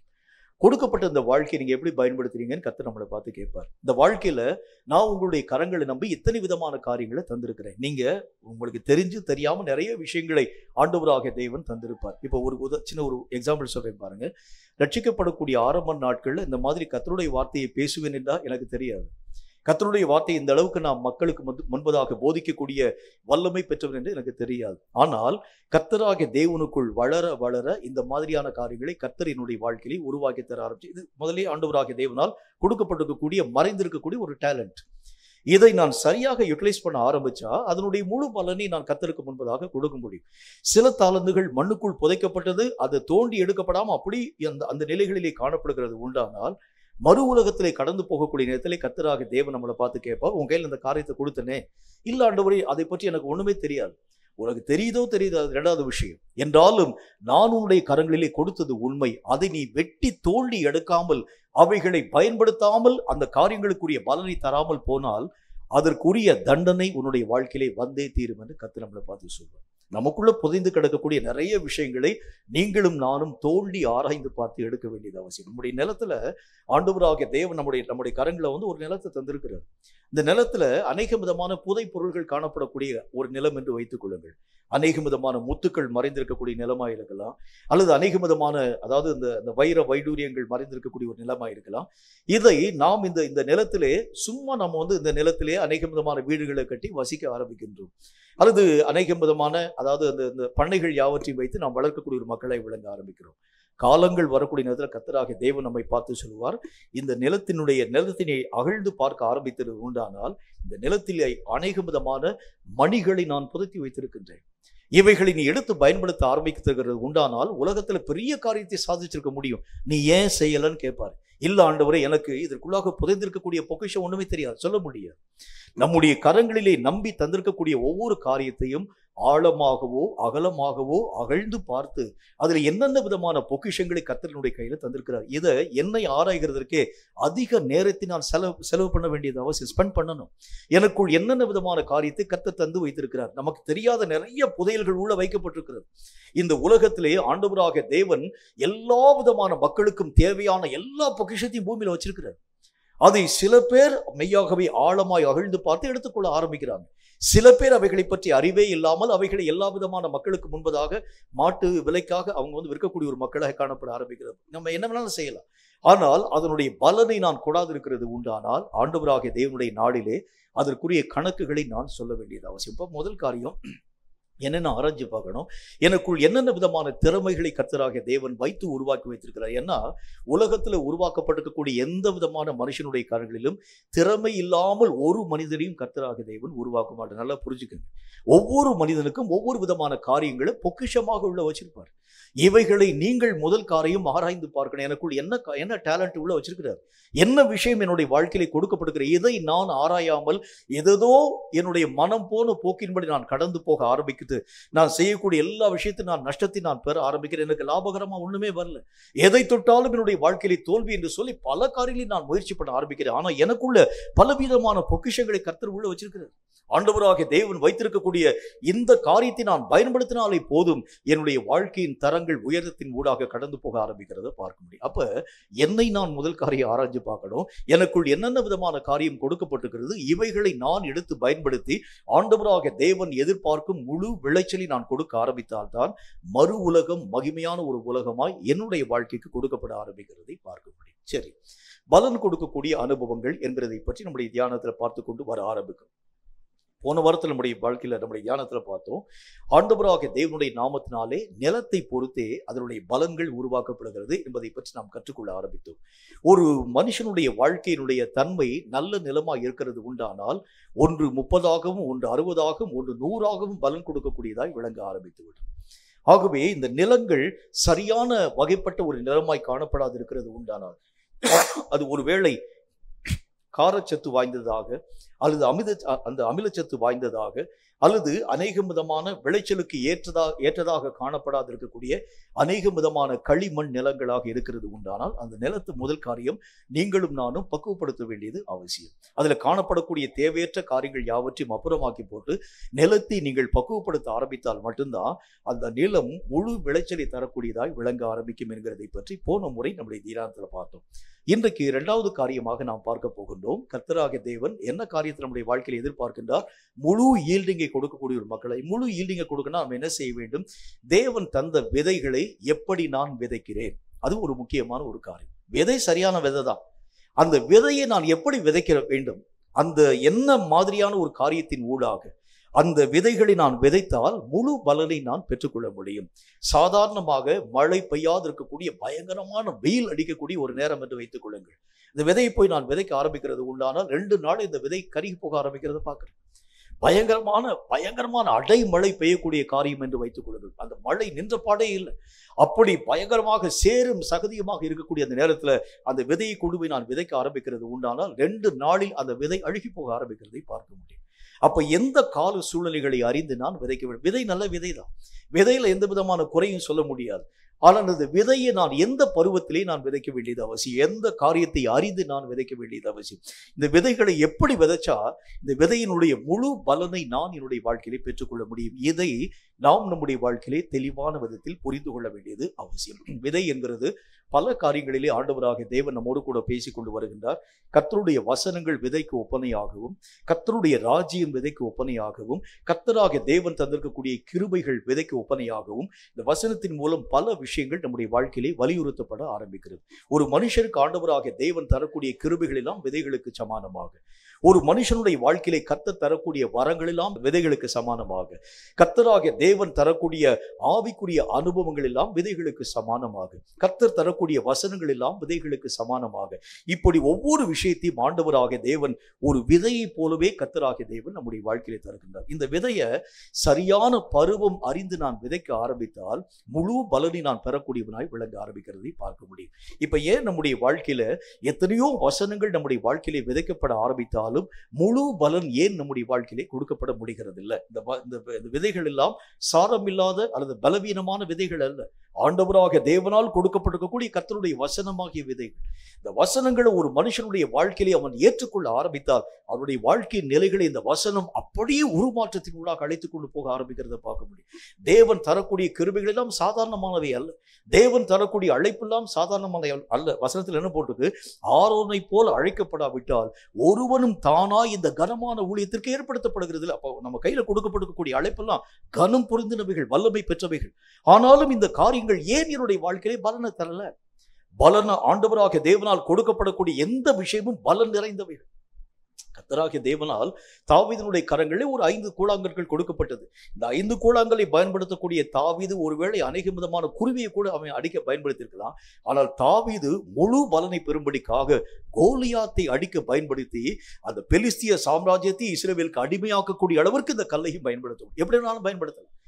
அதனுடைய முழு ஈல்டிங்கை பெறக்கூடிய அளவிற்கு நாம் பயன்படுத்தினால் உங்களாலும் என்னாலும் பூரணமான வளர்ச்சியின் ஊடாக கடந்து போக நம்மளால முடியும். அப்ப நல்லா நம்ம புரிஞ்சுக்கிற வேணும், நம்முடைய கரங்களிலே கொடுக்கப்படக்கூடிய வரங்கள், வசனங்கள், ஆண்டவராகிய தேவனால் கொடுக்கப்பட்டிருக்கக்கூடிய அழைப்புகள் எல்லாம் சாரமற்றவை கிடையவே கிடையாது. ஒவ்வொரு மனுஷத்தையும் கர்த்தர் பேசக்கூடிய வசனங்கள் எல்லாம் அந்த வசனம் மேல அப்படியே தொட்டுச்சினாலே போதும், அவருடைய வாழ்க்கையுடைய நிலைகள் அப்படியே உருமாற்றத்தின் ஊடாக கடந்து போக ஆரம்பிக்கிறதை பார்க்க முடியும். நல்ல ஒரு உதாரணத்தை உங்களுக்கு நான் சொல்லிட்டு கர்த்தருடைய வசனங்களை நான் உங்களோடு கூட பேச ஆசைப்படுகின்றேன். கர்த்தராகிய தேவனுடைய நாமத்தினால அந்த பெத்தானியாவை நோக்கி ஆண்டவராகிய இயேசு கிறிஸ்து கடந்து போகின்றார். கடந்து போகக்கூடிய இடத்துல அங்க இருக்கக்கூடிய மக்கள்லாம் சொல்றாங்க, உமக்கு நண்பனாக காணப்படக்கூடிய லாசரு இறந்து போய்விட்டான். உடனே அங்க இருக்கக்கூடிய சகோதரிகள் 2 பேரும் அழக்கூடிய அந்த நேரம் இயேசு கிறிஸ்து நேராக வீட்டுக்குள்ளாக கடந்து வருகின்றார். வரக்கூடிய நேரத்திலே மார்த்தாள் நேராக ஆண்டவராக இயேசுக்குள்ளால போய், நீர் இங்கே இருந்திருக்கிறது உண்டானால் என்னுடைய சகோதரன் செத்து போயிருக்க மாட்டான். ஆண்டவராக இயேசு அவளை பார்த்து சொல்லுகின்றார், உயிர் தெழுதலும் ஜீவனும் நானாகவே இருக்கிறேன் மார்த்தாளே என்கிறதை பற்றி பேசுகின்றார். ஆம் ஆண்டவரே, என்றாலும் இவைகளெல்லாம் கடைசி நாளில் உருவாக்கப்படும் என்று நான் நம்புகிறேன். என்றாலும் என்னுடைய சகோதரன் மரித்து போறதை தாங்க என்னால முடியல. இந்த மரியாள் ஆண்டவராக இயேசுவினுக்கு வருகின்றாள். அவளும் ஆண்டவராக தேவனை நோக்கி அழுது புலம்ப ஆரம்பிக்கின்றார். எல்லாருக்கும் முன்பதாக இயேசு கிறிஸ்து கடந்து போகின்றார். கடந்து போய் அங்கு, அதாவது கடலிலே வைக்கப்பட்டிருக்கக்கூடிய அந்த கல்லறையை நோக்கி என்னை கூட்டிட்டு போங்கன்னு சொல்றாரு. கல்லறையிலே அடைக்கப்பட்டிருக்கக்கூடிய அந்த கற்கள் யாவற்றையும் எடுத்து போடுங்கள் என்று கர்த்தராகிய தேவன் சொன்னார். சொல்லி ஆண்டவராகிய தேவன் ஒரே ஒரு வார்த்தையை சொல்லுகின்றார், லாசருவே வெளியே வான்னு சொன்னார். இன்னைக்கு பேசக்கூடிய இதே வார்த்தை தான் அன்னைக்கு ஆண்டவராகிய தேவன் பேசினார். அந்த வார்த்தை லாசருவினுடைய செவியிலே பட்டது. அவனுடைய ஜீவனை அவனுக்குள் திரும்ப தந்தது. அவன் மரித்து போனவன் பிரேத சேலையோடு கூட எழுப்பி வர ஆரம்பித்தான். அந்த வார்த்தையை தான் இப்ப கர்த்தர் நமக்கு தர்றார். அப்ப அந்த வார்த்தை எவ்வளவு வல்லமையான ஒரு வார்த்தை பாருங்க. இந்த வார்த்தை தான் நமக்குள் ஒவ்வொரு வாரமும் கொடுக்கப்படக்கூடிய வார்த்தை. இது ஒரு மனுஷனுடைய வாழ்க்கையிலே பட்டால் அவனுடைய இழந்து போன ஜீவனை அவன் திரும்ப பெறுகின்றான். அவனுடைய எல்லா விதமான காரியங்களும் அவனுடைய வாழ்க்கையிலே திரும்ப கொடுக்கப்படுகிறது. அப்படின்னா எத்தனை வல்லமையான காரியங்களை கர்த்தர் நம்ம கூட பேச ஆரம்பிக்கிறார் பாருங்க. அப்ப ஏன் என்னுடைய வாழ்க்கையிலே இவைகள் எல்லாம் கிரியைகளை நடப்பிக்காமல் காணப்படுகிறதை நான் பார்க்கிறேன்? ஏன், என்ன காரணம் என்றால், இந்த விதைகளை நான் பெற்றது கரெக்டு தான். இந்த விதைகள் என்னுடைய வாழ்க்கையிலே வந்தது சரிதான். ஆனால் இந்த விதையை நான் பருவம் தவறி விதைக்க ஆரம்பித்தால் அதனுடைய பலனை பெற முடியாது. அந்த விதைகளை நான் எப்படி விதைக்க வேண்டும் என்கின்ற அந்த நிலை என்னுடைய வாழ்க்கையிலே புரிபட ஆரம்பித்தாலே போதும், அதனுடைய முழு ஈல்டிங்கை, அதனுடைய முழு பலனை நான் என்னுடைய வாழ்க்கையிலே பெற்றுக்கொள்ள முடியும். ஒவ்வொரு வசனமும், ஒவ்வொரு வார்த்தையும், தேவன் தரக்கூடிய ஒவ்வொரு கிருபையும், தேவன் தரக்கூடிய ஒவ்வொரு வரமும், அவைகள் எல்லாம் ஆண்டவராகிய தேவனால் உருவாக்கப்பட்டிருக்கக்கூடிய வல்லமையான காரியங்களை உருவாக்கக்கூடிய சத்துவம் பெற்ற வரங்கள். வசனத்தில் ஆண்டவராகிய தேவன் சொல்லுகின்றார், துரோகிகளாகிய மனுஷருக்குள் வாசம் பண்ணும்படியாக ஆண்டவராகிய தேவன் தம்முடைய பிள்ளைகளுக்காக வரங்களை பெற்றுக்கொண்டு பூமியில இறங்கி வந்தார். அப்படின்னா என்ன அர்த்தம்? இந்த வரங்களின் மூலமாக தேவனை உங்களோடு கூட வைத்துக் கொள்ள முடியும். அதான அர்த்தம். கர்த்தராகிய தேவன் உங்களுக்குள்ள வாசம் பண்ணும்படிக்காக தான் அந்த வரங்களை வாங்கிட்டு வந்திருக்கிறார். இந்த வரங்களை நான் என்னுடைய வாழ்க்கையில பயன்படுத்தினாலே போதும், கர்த்தராகிய தேவனை 24 மணி நேரம் என்னோடு கூட நான் வைத்துக் கொள்ள முடியும். இயேசு என் கூட 24 மணி நேரம் கூட இருந்தா என்னுடைய வாழ்க்கையெல்லாம் எல்லா விஷயத்திலும் வெற்றியின் காரியத்தின் ஊடாக நான் கடந்து போக மாட்டேன்னா, அப்ப ஏன் ஆண்டவராகிய தேவனை என்னோடு கூட வைத்துக் கொள்ள முடியும்? அந்த வரங்களை நான் வாங்கியிருக்கிறேன், வல்லமையை வாங்கியிருக்கிறேன், கிருபையை பெறுகிறேன் என்றாலும் ஆண்டவராகிய தேவனுடைய சாயலை, தேவனுடைய மகிமையை நான் ஏன் என்னுடைய வாழ்க்கையில பெற முடியவில்லை என்றால், இந்த விதைகளை நான் சரியாய் பயன்படுத்தாமல் போகிறதுதான் காரணம். விதைகள் கொடுக்கப்பட்டிருக்கக்கூடிய விதைகள் நல்ல விதைகள், நிறைய மேனியான விதைகள், ஆண்டவராகிய தேவனுடைய ஆதரத்திலிருந்து கொடுக்கப்பட்டிருக்கக்கூடிய விதைகள் என்றாலும் இந்த விதைகளுக்குரிய முழு பலன்கள் வராமல் போனதற்கு யார் காரணம் என்றால், கொடுத்த விதைகளை கொடுத்த கடவுள் அல்ல. விதைகளை பெற்றுக் கொண்டிருக்கக்கூடிய நீங்களும் நானும் சரியாக அவைகளை பயன்படுத்தாமல் போக ஆரம்பித்தால் அதனுடைய முழு ஈல்டிங்கை நாம் நம்முடைய வாழ்க்கையிலே பெற்றுக்கொள்ள முடியாது. சரி, விதைகளை விதைக்கக்கூடிய வழிமுறை என்றால் என்ன? எப்படியெல்லாம் நான் இந்த ஆவிக்குரிய நிலைகளை பயன்படுத்தினால் என்னுடைய ஆவிக்குரிய நிலைகளிலே அநேக விதமான மேன்மைகளை பெற முடியும். இப்போ ஆண்டவராகிய தேவனால் கொடுக்கப்படக்கூடிய ஒரு வசனமாக இருக்கட்டும், ஆண்டவராகிய தேவனால் கொடுக்கப்படக்கூடிய ஒரு வரமாக இருக்கட்டும், ஆண்டவராகிய தேவனால் கொடுக்கப்படக்கூடிய ஒரு அழைப்பாக இருக்கட்டும், இந்த அழைப்பு எல்லாம் ஆண்டவராகிய தேவனுடைய நாமத்தினாலே அந்த நாட்களிலே பெற்றிருக்கக்கூடிய மக்கள் எல்லாம் இந்த உலகத்திலே பெரிய காரியங்களை சாதிக்கக்கூடிய ஒரு மக்களாய் விளங்கினாங்க. ஆனா இன்னைக்கு நீங்களும் நானும் அதே அழைப்பைத்தான் பெற்றிருக்கிறோம். என்றாலும் ஒரு காரியத்தை சாதிக்க என்னால் முடியவில்லை என்றால் எங்கோ ஒரு இடத்தில் ஒரு குறைவு நம்முடைய வாழ்க்கையில் காணப்பட ஆரம்பிக்கிறது நான் பார்க்கிறேன். அவங்க வாழ்க்கையில் அந்த அந்த அந்த அழைப்பை சரியாய் அவர்கள் பெற்றுக்கொள்ள ஆரம்பிச்சதுனால அதனுடைய முழு பலனை அவர்கள் அடைந்து தீர்க்க ஆரம்பிச்சாங்க. ஒரு மோசேத்தினுடைய வாழ்க்கையிலே தேவனுடைய அழைப்பை சரியாய் பெற்றுக்கொள்ள ஆரம்பிச்சதுனால 6 லட்சத்திற்கும் அதிகமான அந்த ஜனங்கள் யாவரையும் அழைத்து கொண்டு போகவும் ஆண்டவராக தேவனை முகமுகமாய் சந்திக்கவும் மகிமையான காரியங்களை சாதிக்கவும் தக்கதாக பெரிய ஒரு வல்லமை பெற்று ஒரு தீர்க்கதரிசியாய் விளங்க ஆரம்பித்தார் அந்த ஒரு அழைப்பினால். அதே மாதிரி தான் அழைப்பை கர்த்தர் நம்முடைய கரங்களிலே தந்திருக்கிறார். என்றாலும் அந்த அழைப்பை பெற்றிருக்கக்கூடிய நீங்களும் நானும் முழு பலனை தர முடியாமல் போகிறதுக்கு என்ன காரணம்? இப்ப இந்த விதைகளை பெற்றுக் கொண்டிருக்கிறோம். ஒவ்வொரு மனுஷனுடைய வாழ்க்கையிலும் வசனமாகிய விதையை தந்திருக்கிறாரு, வரமாகிய விதையை தந்திருக்கிறாரு, அழைப்பாகிய விதையை தந்திருக்கிறாரு, கிருபையாகிய விதையை தந்திருக்கிறாரு. இவைகள் எல்லாம் ஏன் என்னுடைய வாழ்க்கையிலே பயன் இல்லாமல் போகிறது என்பதை பற்றி சில முக்கியமான கருத்துக்களை கொஞ்சம் ஆழமாய் உங்களோடு கூட நான் பேச வேண்டும் என்று ஆசைப்படுகிறேன். கொஞ்சம் ஆழமாக நீங்கள் கவனிக்க வேண்டும். அதுக்கு முன்னால முழு பலனை பெருகக்கூடிய அந்த காரியங்களை பற்றி வேதம் சொல்லக்கூடிய வார்த்தையை வாசிக்கிறேன் கேளுங்கள். 2 யோவானின் புஸ்தகத்துல 8வது வசனம் இந்த வார்த்தையை நமக்கு சொல்கிறது. 2 யோவான் 8வது வசனம் இந்த வார்த்தையை சொல்கிறது. அதை நான் உங்களுக்காக வாசிக்கிறேன். உங்கள் செய்கைகளின் பலனை இழந்து போகாமல் பூரண பலனை பெறும்படி எச்சரிக்கையாய் இருங்கள். ஒரு காரியம் ஆண்டவராக தேவனால் கொடுக்கப்படுகிறது உண்டானால் அதனுடைய முழு ஈல்டிங்கை நீங்களும் நானும் தர வேண்டும் என்கிற நோக்கத்தை மையமாக கொண்டே கர்த்தராகிய தேவன் நம்முடைய கரங்களிலே ஒவ்வொரு பொறுப்பையும் தருகின்றார்.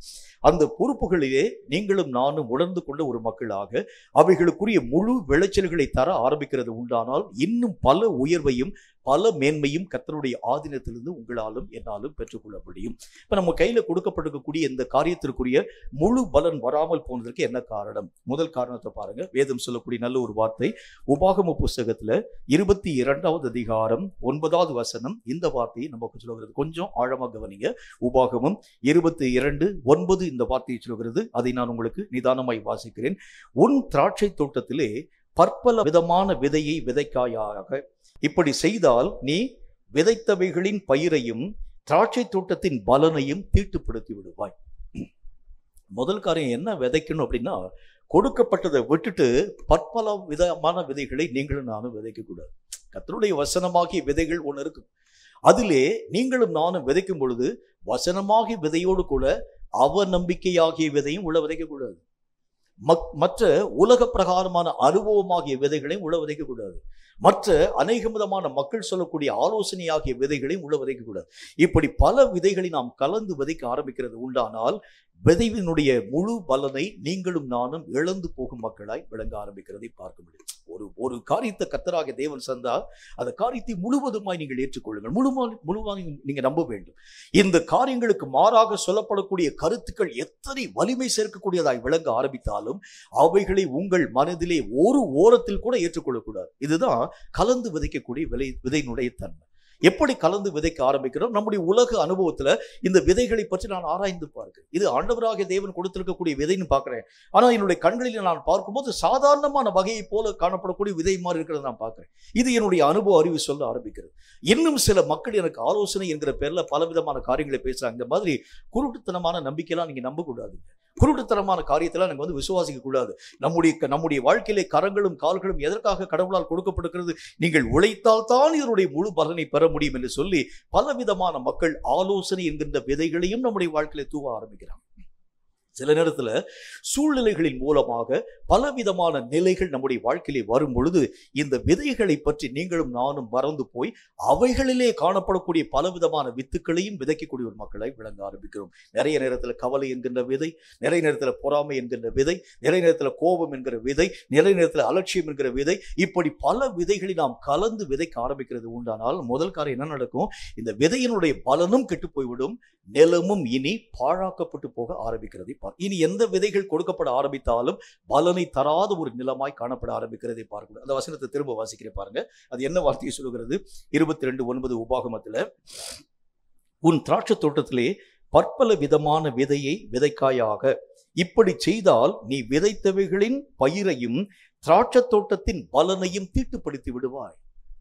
நம்முடைய வாழ்க்கையிலே ஏன் இதனுடைய முழு விளைச்சலை நான் என்னுடைய வாழ்க்கையிலே பெற முடியாமல் போகிறதுனா, பல விதைகளை நான் விதைக்கக்கூடியவனாய் காணப்பட ஆரம்பித்துள்ளேன். பல பேர் சொல்லக்கூடிய யோசனைகள், அதனாலதான் கர்த்தராகிய தேவன் சொல்கிறார், நான் சொல்லக்கூடிய யோசனை உனக்கு போதும்பா, நான் பேசக்கூடிய வார்த்தை உனக்கு போதும், நான் உன்னோடு கூட ஒவ்வொரு காரியத்திலும் இடைப்பட ஆரம்பிக்கின்றேன். பலவிதமான சிந்தனைகள், பலவிதமான கருத்துக்கள் உன்னுடைய வாழ்க்கையிலே வர ஆரம்பிக்கிறது உண்டானால் கர்த்தராகிய தேவனுடைய சமூகத்திலே காத்திருக்கும் பொழுது கர்த்தர் ஒவ்வொரு முறையும் ஒவ்வொரு ஆவிக்குரிய மனுஷனுடைய வாழ்க்கையில பேசக்கூடிய முக்கியமான வார்த்தை என்ன அப்படின்னா, ஆண்டவராக தேவன் சொல்கிறார், உன்னுடைய தலை அறிவு, உன்னுடைய சிந்தனை எல்லாவற்றையும் மூட்டை கட்டி வச்சுட்டு கற்கிறவனை போல தேவனுடைய சமூகத்திலே வந்தால்தான் தேவனுடைய வார்த்தைகளின் முழு விளக்கத்தை நீங்கள் புரிந்து கொள்ள முடியும்.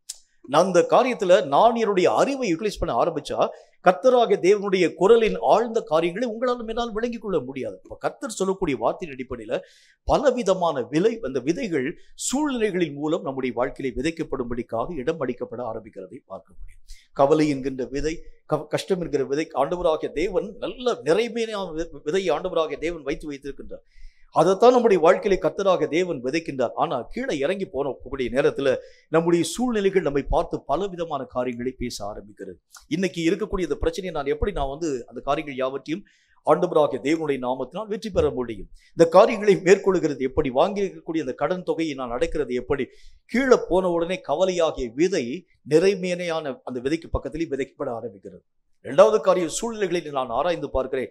திடீரென்று சொல்லி அங்கிருந்து ஒரு தொலைபேசியினுடைய அழைப்பு வருகிறது. அங்க இருக்கக்கூடிய ஆட்கள் சொல்றாங்க, இந்த உங்க வீட்டு வாசல கடன் கொடுத்தவன் நிற்கிறான், நீங்க எப்போ வரப்போறீங்கன்னு சொல்லி கேட்கறதுக்காக நிற்க ஆரம்பிக்கிறார். உடனே ஒரு கவலை என்கிற ஒரு விதை. இப்படி பலவிதமான விதைகள் நம்முடைய வாழ்க்கையிலே விதைக்கப்பட ஆரம்பிக்கும் பொழுது நிறைமேனி முழு பலனை தர முடியாமல் அவைகள் எல்லாம் செயலிழந்து போக ஆரம்பிக்கிறதை பார்க்கும்.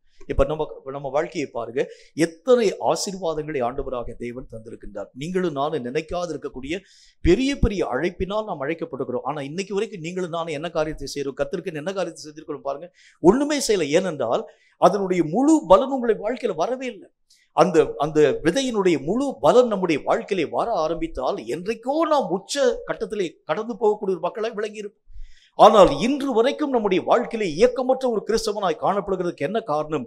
இதுக்கு என்ன விதமான குற்றத்தை நான் சொல்ல முடியும்? விதையின் மேல குற்றத்தை சொல்ல முடியாது. அந்த விதைகளின் போடு கூட நீங்களும் நானும் கலந்து விதைத்த பல விதமான விதைகள் இந்த முழு நிறைமேறியான விதையினுடைய பலனை செயலிழக்க பண்ண ஆரம்பித்து விட்டது. அப்ப கர்த்தர் சொல்லக்கூடிய வார்த்தையின்படி தேவன் சொன்ன காரியங்களை முழுவதுமாய் நம்பக்கூடிய நீங்களும் நானும் உலகத்திலிருந்து வரக்கூடிய எந்த விதமான வார்த்தைகளையும் முதல் காரியம் நம்பக்கூடாது. சாத்தான் சொல்லக்கூடிய எத்தனை ஆழமான ஒரு காரியமாய் காணப்பட ஆரம்பித்தாலும், எத்தனை மேன்மை உள்ளதாக காணப்பட ஆரம்பித்தாலும், அவைகளெல்லாம் யோசிக்கக்கூடிய ஒரு வார்த்தையாய் காணப்பட ஆரம்பித்தாலும், சாத்தான் பேசும் ஒரு விதையை கூட நீங்களும் நானும் ஏற்றுக்கொள்ளக்கூடாது. உற்றார் உறவினர்கள், சொந்த பந்தங்கள், நம்முடைய சொந்த அனுபவங்கள் பேசக்கூடிய காரியங்களை கூட ஏற்றுக்கொள்ளாமல் கர்த்தராகிய தேவன் கொடுத்திருக்கக்கூடிய அந்த விதைகளை நீங்களும் நானும் செயலிழக்க பண்ணாது இருக்கக்கூடிய அளவிற்காக எந்த கலந்து போகக்கூடிய அந்த விதைகளையும் விதையாத அளவிற்கு உங்கள் நிலங்களை பாதுகாக்க ஆரம்பித்தாலே போதும், முழு பலனை நாம் நம்முடைய வாழ்க்கையிலே பெற்றுக்கொள்ள முடியும். கேட்கும் கர்த்தருடைய பிள்ளையே, நம்முடைய வாழ்க்கையிலே பலன் கொடுக்க முடியாமல் போகிறதுக்கு முதல் காரணம் என்ன? பல விதைகள். இப்ப நம்ம கர்த்தருடைய வார்த்தையை சொல்லும் போதே பல விதைகள் நம்முடைய வாழ்க்கையிலே விதைக்கப்படக்கூடிய சூழ்நிலைகள் நம்மளை சுற்றில் இருக்கிறத பார்க்கிறோம். என்னுடைய சொந்த அனுபவங்கள் நிறைய காரியங்களை சொல்லக்கூடியதாய் விளங்க ஆரம்பிக்கிறது. இவர் வாடகை பேசிட்டு போயிடுவார். ஆனா என்னுடைய வாழ்க்கையிலே ஒரு நாள் என்னுடைய பொசிஷன் அவர் இருந்து பார்த்தா தான் இருக்கக்கூடிய பிரச்சனைகள் யாவற்றையும் அவரால் ஃபேஸ் பண்ணி பார்க்க முடியும். இவர் வாட்டுக்கு முன்பதாக நின்று கர்த்தருடைய வார்த்தையை சொல்லிட்டு போயிடுவார். அவருக்கு என்ன தெரியும் எங்களுடைய வாழ்க்கையில் இருக்கக்கூடிய பிரச்சனையை பற்றி? இது அனுபவம் பேசக்கூடிய வார்த்தை, சூழ்நிலைகள் பேசக்கூடிய வார்த்தை. அது என்னோடு கூட அநேகமான காரியங்களை பேச ஆரம்பிக்கிறது. இவைகளுக்குரிய காரியங்களை, இந்த மாதிரியான விஷயத்தை நீ தீர்க்க வேண்டும் என்றால் இன்னொரு மனுஷனுடைய கரங்களிலிருந்து அநேக விதமான கடன்களை பெற்று இவைகளை நீ அடைத்து தீர்க்க வேண்டியது அவசியம். இங்க ஒரு 4 வட்டிக்கு நான் கடன் வாங்கியிருப்பேன், அங்க ஒரு 10 வட்டிக்கு நான் கடன் வாங்கி இந்த கடன்களை நான் அடைத்து தீர்க்க வேண்டிய இப்ப இந்த ஒரு காரியத்தை நான் தீர்க்க ஆரம்பித்தால் தான் இவைகளில் இருந்து நான் மீட்கப்பட முடியும். என்னுடைய சூழ்நிலைகளிலே காணப்படக்கூடிய நிலைகள் பேச ஆரம்பிக்கிறது. 4 வட்டி கடன் அடைக்கிறதுக்கு 10 வட்டி நான் வாங்குகிறது உண்டானால் இனி அந்த பாரம் என்னை அதிகமாய் அமிழ்த்தக்கூடியதாக விளங்க ஆரம்பிக்கிறதை பார்க்கிறேன். அநேகம் கவலைகள், பாரங்கள், இப்படிப்பட்ட விதைகள் நம்முடைய வாழ்க்கையிலே விதைக்கப்படும் பொழுது தேவன் தந்திருக்கக்கூடிய விதைகளின் முழு மகிமை இழந்து போகக்கூடியவனாய் விளங்க ஆரம்பிக்கும். நல்லா யோசிக்கங்க, கர்த்தராகிய தேவனால் சொல்லப்படக்கூடிய ஒரு வார்த்தை ஒண்ணு போதும், இந்த சூழ்நிலைகள் முற்றிலும் அப்படியே தலைகளாய் மாற்றமடைய ஆரம்பிச்சிடும். ஆனா இந்த விதைகளை செயல்பட விடாமல் கிரியைகளை நடப்பிக்கிறது என்ன அப்படின்னா, நம்முடைய சொந்த அறிவும் கவலைகளும் சூழ்நிலைகளிலே காணப்படக்கூடிய அநேக விதமான நிலைகளும் தங்கள் பங்குக்கு விதைகளை விதைக்கும்படிக்காக நாம் நம்முடைய நிலத்தை திறந்து வைத்திருக்கும் ஒரு மக்களாய் விளங்க ஆரம்பிக்கின்றோம். அதனாலதான் நம்முடைய வாழ்க்கையிலே தேவன் எதிர்பார்க்கும் முழு விளைச்சலை விளைந்து தீர்க்க நம்மால் முடிகிறது இல்லை. இப்ப கர்த்தர் என்ன வார்த்தையை சொல்ல ஆரம்பிக்கின்றார்? தேவனுக்கு உண்டான காரியங்களிலே நீங்களும் நானும் தேவனுக்குரியவைகளை மட்டும் அனுமதிக்க பழக வேண்டியது அவசியம். அதனாலதான் கர்த்தர் பேசும் பொழுது ராயனுடையதை ராயனுக்கு கொடுத்துருங்க, தேவனுடையதை தேவனுக்கு கொடுங்க. இந்த தேவனுடையதுல ராயனை கொண்டு போய் உள்ள உள்ள உள்ள விட்டுட்டீங்கன்னு வச்சுங்களேன், அது உங்கள் வாழ்க்கையிலே அநேக விதமான பிரச்சனைகளை உருவாக்க ஆரம்பிச்சிடும், கஷ்டத்தை உருவாக்க ஆரம்பிச்சிடும். இது வேற, அது வேற, அதனுடைய தன்மையே வேறு, இதனுடைய தன்மை வேறு. ராயனுக்கு உண்டான காரியங்களை ராயனுக்கு முன்பதாக நீங்களும் நானும் கொடுக்க வேண்டியது அவசியம். தேவனுக்கு உண்டான விஷயத்துல தேவனை தவிர்த்து ஏதாகிலும் மாற்று விதைகளை விதைக்கும்படிக்காக நீங்கள் இடமளிக்க ஆரம்பித்தால் உங்களுக்குள் ஆண்டவராகிய தேவனால் கொடுக்கப்பட்டிருக்கக்கூடிய நன்மைகளை இழந்து போகும் மக்களாய் காணப்பட ஆரம்பிச்சோம். இப்ப கர்த்தராகிய தேவன் நன்மை கொடுப்பார், ஆனா எந்த விதமான காரியத்தையும் கர்த்தர் கேட்க மாட்டார். ஆனால் காலங்கள் வரும் பொழுது கர்த்தர் கேட்பார், உன் கையில இத்தனை நன்மைகளை தந்திருந்தேன், ஆனால் இத்தனை நன்மைகளை நீ உன்னுடைய வாழ்க்கையை பயன்படுத்தாமல் ஏதோ ஒரு வாழ்க்கையினுடைய ஆரம்பத்திலே சரியான ஒரு ஆரம்பத்தை ஆரம்பித்து முடிவு மோசமான ஒரு முடிவை முடித்ததற்கு என்ன காரணம் கர்த்தர் கேட்டா என்ன பதில் சொல்ல முடியும்? அப்ப வேதம் சொல்கிறதை போல உங்களுக்குள் விதைக்கப்படக்கூடிய விதைகளின் சாரங்களை புரிந்து கொண்டு அவைகளுக்கேற்ற வண்ணமாய் வளர வேண்டும் என்று சொன்னால் தேவையற்ற விதைப்பை நீங்கள் முதல் காரியம் அப்புறப்படுத்த வேண்டியது அவசியம். இரண்டாவது ஒரு காரியத்தை பாருங்க, கர்த்தருடைய வேதம் மற்றும் ஒரு வார்த்தையை நமக்கு சுட்டி காண்பிக்கிறது. லேவியராகம புஸ்தகத்துல 27வது அதிகாரம் 16வது வசனம் இந்த வார்த்தையை நமக்கு சொல்கிறது. லேவியராகம புஸ்தகம் 27வது அதிகாரம் 16வது வசனம் இந்த வார்த்தையை சொல்கிறது. அதை நான் கொஞ்சம் நிதானமாக வாசிக்கிறேன், கவனிங்க. ஒருவன் தன் காணியாட்சியான வயலில் யாதொரு பங்கை கர்த்தருக்கு பரிசுத்தம் என்று நேர்ந்து கொண்டால் உன் மதிப்பு அதன் விதைப்புக்கு தக்கதாய் இருக்க வேண்டும். ஒரு கலம் வார்கோதுமை விதைக்கிற வயல் 50 வெள்ளி சேக்கலாக மதிக்கப்பட வேண்டும். இரண்டாவது காரியம் என்ன சொல்றாரு அப்படின்னா, இதுல என்ன வார்த்தை சொல்லப்படுகிறது அப்படின்னா, கர்த்தராகிய தேவனுடைய நாமத்தினால் விதைக்கப்படக்கூடிய விதைகள் எப்படிப்பட்டதாக இருக்க வேண்டும்? உங்கள் மதிப்பை பெருக்கக்கூடியதாய் விளங்க வேண்டும், உங்களுக்கு மகிமையை சேர்க்கக்கூடியதாய் விளங்கணும். கொடுக்கப்பட்டிருக்கக்கூடிய விதையை நான் எப்படி விதைக்கணும், இந்த விதையை என்னுடைய வாழ்க்கையிலே மகிமையை சேர்க்கக்கூடிய அளவிற்காக நான் பயன்படுத்த ஆரம்பித்தால் இந்த ஒரு கலம் வார்கோதுமை விதைக்கப்படக்கூடிய விதைகள் ஆண்டவராகிய தேவனுடைய நாமத்தினால் நிறை மணிகளை கொடுக்கிறது உண்டானால் அதனுடைய நிலம் அதிகமாய் விலை போகக்கூடியதாய் விளங்க ஆரம்பிக்கிறதை பார்க்க முடியும். இப்ப கர்த்தர் இரண்டாவது விஷயத்தை நம்முடைய வாழ்க்கையிலே சொல்ல ஆரம்பிக்கின்றார். ஆண்டவராகிய தேவன் தந்திருக்கக்கூடிய ஒரு காரியத்தை பயன்படுத்தி ஒரு சின்ன வேலையை செய்ய முடியும், செயற்கரிய வேலையும் செய்ய முடியும், பெரிய காரியத்தை சாதிக்க முடியும், சின்ன ஒரு வேலையும் செய்ய முடியும். நீங்க சின்ன வேலையை செய்தால் அதனுடைய பலன் நம்முடைய வாழ்க்கையிலே வரும். பெரிய காரியங்களை செய்தால் உங்களுடைய மதிப்பு, ஆவிக்குரிய மதிப்பு உயரத்தின் ஊடாக கடந்து போகிறதை பார்க்க முடியும். இது நான் சொல்றது உங்களுக்கு விளங்காம இருக்கலாம். நான் மீண்டும் உங்களோடு கூட இந்த காரியத்தை பற்றி சற்று விளக்கமாய் பேச வேண்டும் என்று ஆசைப்படுகிறேன். இப்ப கொஞ்சம் உதாரணமா பாருங்க. ஆண்டவராகிய தேவன் சுகமளிக்கக்கூடிய வரத்தை எனக்கு தந்திருக்கிறார் என்று வைத்துக் கொள்ளுங்கள். கர்த்தராகிய தேவனுடைய நாமத்தினாலே பலவீனமாய் காணப்படக்கூடிய யாருடைய தலைமையில் நீ கரங்களை வைத்தாலும் உன்னுடைய அந்த அபிஷேக எல்லா வியாதிகளும் நீக்கப்படும் என்கின்ற ஒரு அபிஷேகத்தை கர்த்தராகிய தேவன் தந்திருக்கிறார். ஆனால் நான் என்ன செய்யறேன் அப்படின்னா, என் வாழ்க்கையில வந்திருக்கக்கூடிய வியாதியை மட்டும் சுகமாக்க இந்த வரத்தை நான் பயன்படுத்து. எங்கேயுமே நான் ஊழியத்துக்கு போறது, எந்த இடத்திலும் போய் இந்த வரங்களை பயன்படுத்தாமல் எனக்கு ஒரு தலைவலி வந்துச்சுன்னா உடனே நான் என்னுடைய கரங்களை வைத்து நான் என்னுடைய அதாவது இந்த தலையின் மேல் வைத்துக் கொள்கின்றேன். வயிற்று வலி வந்துச்சுன்னா வயிற்று மேல் நான் என்னுடைய கரங்களை வைத்துக் கொள்கின்றேன். கையில வலி வருகிறது உண்டானால் கையின் மேலே நான் என்னுடைய கரங்களை வைத்து ஜெபிக்க ஆரம்பிக்கிறேன். இந்த வரங்களை இப்படியும் பயன்படுத்தலாம். லட்சக்கணக்கான மக்களுக்கு முன்பதாகவும் போய் இந்த வரங்களை ஆண்டவராகிய தேவனுடைய நாமத்தினாலும் பயன்படுத்தலாம். இப்ப கொஞ்சம் யோசிங்க, எனக்காக மட்டும் இந்த வரத்தை பயன்படுத்தினால் என்ன மகிமை உண்டு? இந்த வரங்களை எல்லா விதமான மக்களுக்காக பயன்படுத்துகிறது உண்டானால் இந்த வரங்களின் மூலம் கர்த்தருடைய நாமம் மகிமையின் மேல் மகிமை அடைய ஆரம்பிக்கிறதை பார்க்க முடியும். அப்ப நம்முடைய கரங்களிலே கொடுக்கப்பட்டிருக்கக்கூடிய காரியங்களை எப்படி நான் எப்படி நான் விதைக்க போகிறேன்? ஆண்டவருடைய வேதம் சொல்கிறதை போல மதிப்பு நிறைந்ததாக விதைக்க பழக வேண்டியது அவசியம். ஒரு சின்ன ஒரு காரியத்தை செய்யக்கூடிய ஒரு மனுஷனா இல்ல, என் கையில கொடுக்கப்பட்டிருக்கக்கூடிய அபிஷேகம் பெருசு. இந்த அபிஷேகத்தை நான் சின்ன ஒரு நோக்கத்திற்காக யூட்டிலைஸ் பண்ணக்கூடாது. இந்த அபிஷேகத்தை நீங்கள் பயன்படுத்த ஆரம்பித்தால் இவைகள் பெரிய காரியங்களை சாதிக்கும்படிக்காக உருவாக்கப்பட்டிருக்கக்கூடிய ஒன்று. ஆண்டவருடைய வேத புஸ்தகத்துல ஒரு ரட்சிக்கப்பட்ட ஆரம்ப நாட்கள்ல கர்த்தருடைய நாமத்தினால ஒரு தனித்தாள் ஊழியத்தை செய்யக்கூடிய அந்த காலங்கள், அந்த ஒவ்வொரு விதமான வீடுகளுக்குள்ளாக போய் கர்த்தருடைய வார்த்தையை அறிவிக்கக்கூடிய ஒரு வேலை செஞ்சுட்டு வரக்கூடிய அந்த ஆரம்ப நாட்கள். இப்போ ஆண்டவராகிய தேவன் என்னோடு கூட பேசும்போது உன் கையில் கொடுக்கப்பட்டிருக்கக்கூடிய வரமும் இந்த அபிஷேகம் இந்த மாதிரி ஒரு ஊழியத்தை செய்யும்படிக்காக கொடுக்கப்பட்டது இல்லப்பா. இந்த வரங்களை நீ பயன்படுத்துகிறது உண்டானால் இவைகளின் மூலமாய் என்னுடைய நாமம் எல்லா ஜனங்களுக்கு முன்பதாக வியாபிக்கப்படக்கூடிய நிலைகளை நீ மெய்யாகவே கண் கொண்டு பார்ப்பாய் என்று கர்த்தராகிய தேவன் பேசினார். உடனே ஒரு சின்ன ஒரு ஐக்கியத்தை உருவாக்கி அவைகளின் மத்தியிலே கர்த்தருடைய வார்த்தையை பிரசங்கம் பண்ண ஆரம்பித்தேன். கர்த்தருடைய நாமத்தினால ஒரு 10 பேர் வந்தாங்க, ஒரு 20 பேர் வந்தாங்க, ஒரு 50 பேர் வந்தாங்க. கர்த்தருடைய வார்த்தைகள் அறிவிக்கப்பட ஆரம்பித்தது. அவர்கள் ஆண்டவருடைய வார்த்தைகளை கேட்க ஆரம்பிச்சாங்க. ஆண்டவராகிய தேவன் திரும்பவும் என்னோடு கூட பேசினார். இவைகளுக்காக இந்த வரமும் இந்த தாளந்துகளும் உடைய வாழ்க்கையிலே கொடுக்கப்பட்டதல்ல, இவைகளை கொண்டு இன்னும் பெரிய காரியங்களை சாதிக்க முன்னால் முடியும். கர்த்தருடைய நாமத்தில் அது நான் எப்படி செய்யணும் எனக்கு தெரியல. அந்த நேரத்தில் தான் ஒரு அருமையான ஒரு சகோதரன் வந்தார். அதெல்லாம் உங்களுக்கு தெரிஞ்ச ஒரு கதை தான்.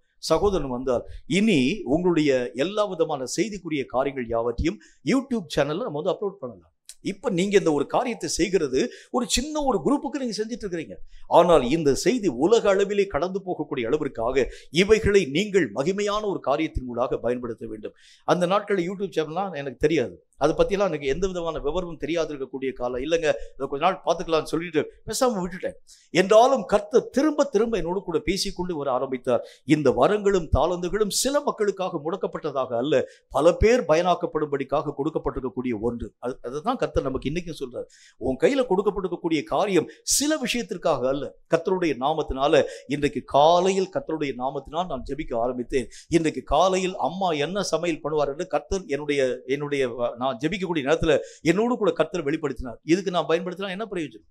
இதுக்காக போய் நான் தீர்க்க தரிசனத்தை பயன்படுத்தி செய்கிறத காட்டிலும் பேசாம ஜெப ரூமை விட்டு நான் எதிர்த்து போய் கிச்சனை போய் ஒரு பார்வை பார்த்துட்டு வந்தாலே போதும், அம்மா என்ன செய்ய போறாங்கன்னு தெரியாது நமக்கு.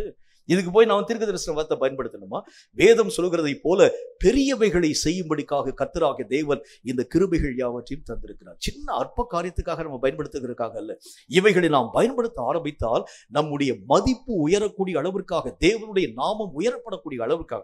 அதுதான் கர்த்தருடைய வேதத்தில் ஆண்டவராகிய தேவன் சொல்கிறார். அந்த வசனத்தை திரும்ப ஒரு தடவை வாசிக்கிறேன். லேவியராகம புத்தகம் 27வது அதிகாரம் 16வது வசனம் இந்த வார்த்தையை சொல்கிறது. ஒருவன் தன் காணியாட்சியான வயலில் யாதொரு பங்கை கர்த்தருக்கு பரிசுத்தம் என்று நேர்ந்து கொண்டிருந்தால் உன் மதிப்பு அதன் விதைப்புக்கு தக்கதாக இருக்க வேண்டும். அது எவ்வளவுக்கு எவ்வளவு விதைக்கிறோமோ அதுக்கு அளவு அதனுடைய மதிப்பு உயர்த்தப்பட ஆரம்பிக்கிறதை நான் பார்க்கின்றேன். எவ்வளவுக்கு எவ்வளவு அந்த காரியங்களை நான் யூட்டிலைஸ் பண்ண ஆரம்பிக்கிறேனோ அவைகளுக்கு ஏற்ற வண்ணமாய் இந்த ஊழியத்தினுடைய எல்லைகள் விரிவாக்கப்பட ஆரம்பிக்கிறத பார்க்கிறேன். 4 பேருக்கு மத்தியிலும் ஊழியம் பார்க்கலாம், 40,000 பேருக்கு மத்தியிலும் ஊழியம் பார்க்கலாம், 4 லட்சம் பேருக்கு மத்தியிலும் ஊழியம் பார்க்கலாம், 4 கோடி மக்களுக்கு மத்தியிலும் ஊழியம் பார்க்க முடியும். ஏனென்றால் தேவன் தந்திருக்கக்கூடிய ஒவ்வொரு விதமான விதையும் அத்தனை வலிமை பெற்றது. இதை நான் எப்படி பயன்படுத்துகிறேன்? இது என்னை பொறுத்தே இந்த விதைப்புக்குரிய பலன்களை நான் பெறக்கூடியவனாய் விளங்க ஆரம்பிக்கிறேன். சின்ன ஒரு இடத்துல நான் பயன்படுத்தினால் அதனுடைய பலனாகிய கர்த்தருடைய ராஜ்யத்தில் போகும்போது நான் போய் சொல்லுவேன், ஆண்டவரே நான் கர்த்தருடைய நாமத்தினால 4 பேருக்கு நான் பயன்படுத்தினேன். ஆண்டவரே நீ தந்திருக்கக்கூடிய இந்த காரியத்தினுடைய விளைச்சலுக்குரிய பலனை 4 பேருக்கு நான் பயன்படுத்தினேன். கர்த்தர் என்னை பார்த்து சொல்லுவார், தம்பி இந்த பலனை கொடுக்கக்கூடிய தன்மை 4 பேருக்கு பயன்படுத்தும்படிக்காக அல்ல, 4 கோடி பேருக்கு 40,000 கோடி பேருக்கு பயன்படுத்தும்படிக்காக கொடுக்கப்பட்டிருக்கக்கூடிய வல்லமை. ஆனால் இவைகளுடைய அந்த பலனுடைய முழு காரியத்தினை ஈல்டு பண்ணாம குறைவான காரியத்தை தந்தது என்ன என்று கர்த்தராகிய தேவன் கேட்கிறதற்கு முன்பதாக நம்முடைய மதிப்பை உயர்த்தக்கூடிய அளவிற்காக, மேன்மையை உயர்த்தக்கூடிய அளவிற்காக எப்படி நம்முடைய மதிப்பு உயர்த்தப்பட முடியும்? உங்களுக்கே தெரிஞ்ச ஒரு விஷயம் தான். ஆண்டவராகிய தேவனுடைய நாமத்தினால அவருடைய ராஜ்யத்தில் நாம் சந்திக்கக்கூடிய நேரத்தில் அவர் கொடுத்ததை போல கர்த்தராகிய தேவனுடைய நாமத்தினால் பல மடங்கு நான் திரும்ப தருகிறது உண்டானால் என்னுடைய மதிப்பு அங்கே உயர்த்தப்பட ஆரம்பிக்கிறதை பார்க்க முடியும். குறைவாக எந்த விதமான காரியத்தையும் கொண்டு போய் கொடுக்காம ஒரு தாளந்தை நான் மண்ணுக்குள்ள போட்டு புதைச்சி வச்சேன்னு சொல்லி வாங்கின தாளந்தை நான் கொண்டு போய் கொடுத்தால் அங்கே காணப்படக்கூடிய எல்லா மக்களுக்கு மத்தியிலே இகழ்ச்சியான ஒரு மனிதனாக விளங்க ஆரம்பிக்கிறதை பார்க்க முடியும். அப்ப நான் மதிப்பு நிறைந்த ஒரு மனிதனாக என்னுடைய நிலைகளை உருவாக்க வேண்டும் என்றால் என்னுடைய விதைப்பினுடைய நிலைகள் எல்லாம் மதிப்பு கூட்டப்பட்டதாக விதைக்கப்பட வேண்டியது அவசியம். எந்த இடத்துல விதைச்சா இன்னும் அதிகமான பலனை நான் பெற முடியும், எந்த இடத்துல நான் அந்த ஒரு காரியத்தை பயன்படுத்தினால் இன்னும் மேன்மையான காரியங்களை கர்த்தருக்கு நான் சாதிக்கும், இப்படி நான் அந்த காரியங்களை ஆலோசனை பண்ணி பார்த்து அவைகளின்படி நான் கிரிகளை நடப்பிக்க ஆரம்பிக்கிறது உண்டானால் வேதம் சொல்கிறதை போல முழு பலனை தேவன் எதிர்பார்க்கக்கூடிய பலனை தரும் மக்களாக நீங்களும் நானும் விளங்க முடியும் என்கிறது சந்தேகம் இல்லை. மூன்றாவது ஒரு காரியத்தை பாருங்க. வேதம் சொல்லக்கூடிய மற்றும் ஒரு வார்த்தையின் அடிப்படையில் எசேக்கியேல் தீர்க்கதரிசியின் புத்தகத்துல 36வது அதிகாரம் 9வது வசனம் இந்த வார்த்தையை நமக்கு சொல்கிறது. எசேக்கியேல் தீர்க்கதரிசியின் புத்தகத்துல 36வது அதிகாரம் 9வது வசனம் இந்த வார்த்தையை சொல்கிறது. நான் அதை உங்களுக்காக வாசிக்கிறேன். அது என்ன சொல்றதுன்னு பாருங்க. இதோ நான் உங்கள் பட்சத்தில் இருந்து உங்களை கண்ணோக்குவேன், நீங்கள் பண்படுத்தப்பட்டு விதைக்கப்படுவீர்கள். மூன்றாவது ஒரு முக்கியமான காரியம் என்ன அப்படின்னா விதைகள் எத்தனை வலிமை பெற்றதாக விளங்க ஆரம்பித்தாலும் அதற்கு முக்கியமான தேவை என்ன அப்படின்னா நிலம் முதல் காரியம் பண்படுத்தப்பட வேண்டியது அவசியம். பண்படுத்தப்படாம கல்லும் முள்ளும் நிறைந்திருக்கக்கூடிய நிலத்தில் கொண்டு போய் நிறைய மேனியான விதையை கொண்டு போய் போட்டீங்கன்னு வச்சுக்கோங்களேன், விதையினுடைய பலன்னா ஒண்ணுமே இல்லாம போயிடும். விதையை பற்றி நம்ம வந்து நிறைய குற்றச்சாட்டுகள் சொல்லுவோம். இந்த விதையை நான் கொண்டு போய் விதைச்சேங்க, எங்க கொண்டு போய் விதைச்சிங்க? அநேக விதமான கடல் மணலிலே கொண்டு போய் விதைக்க ஆரம்பிச்சேன். என்ன பலன் வர முடியும்?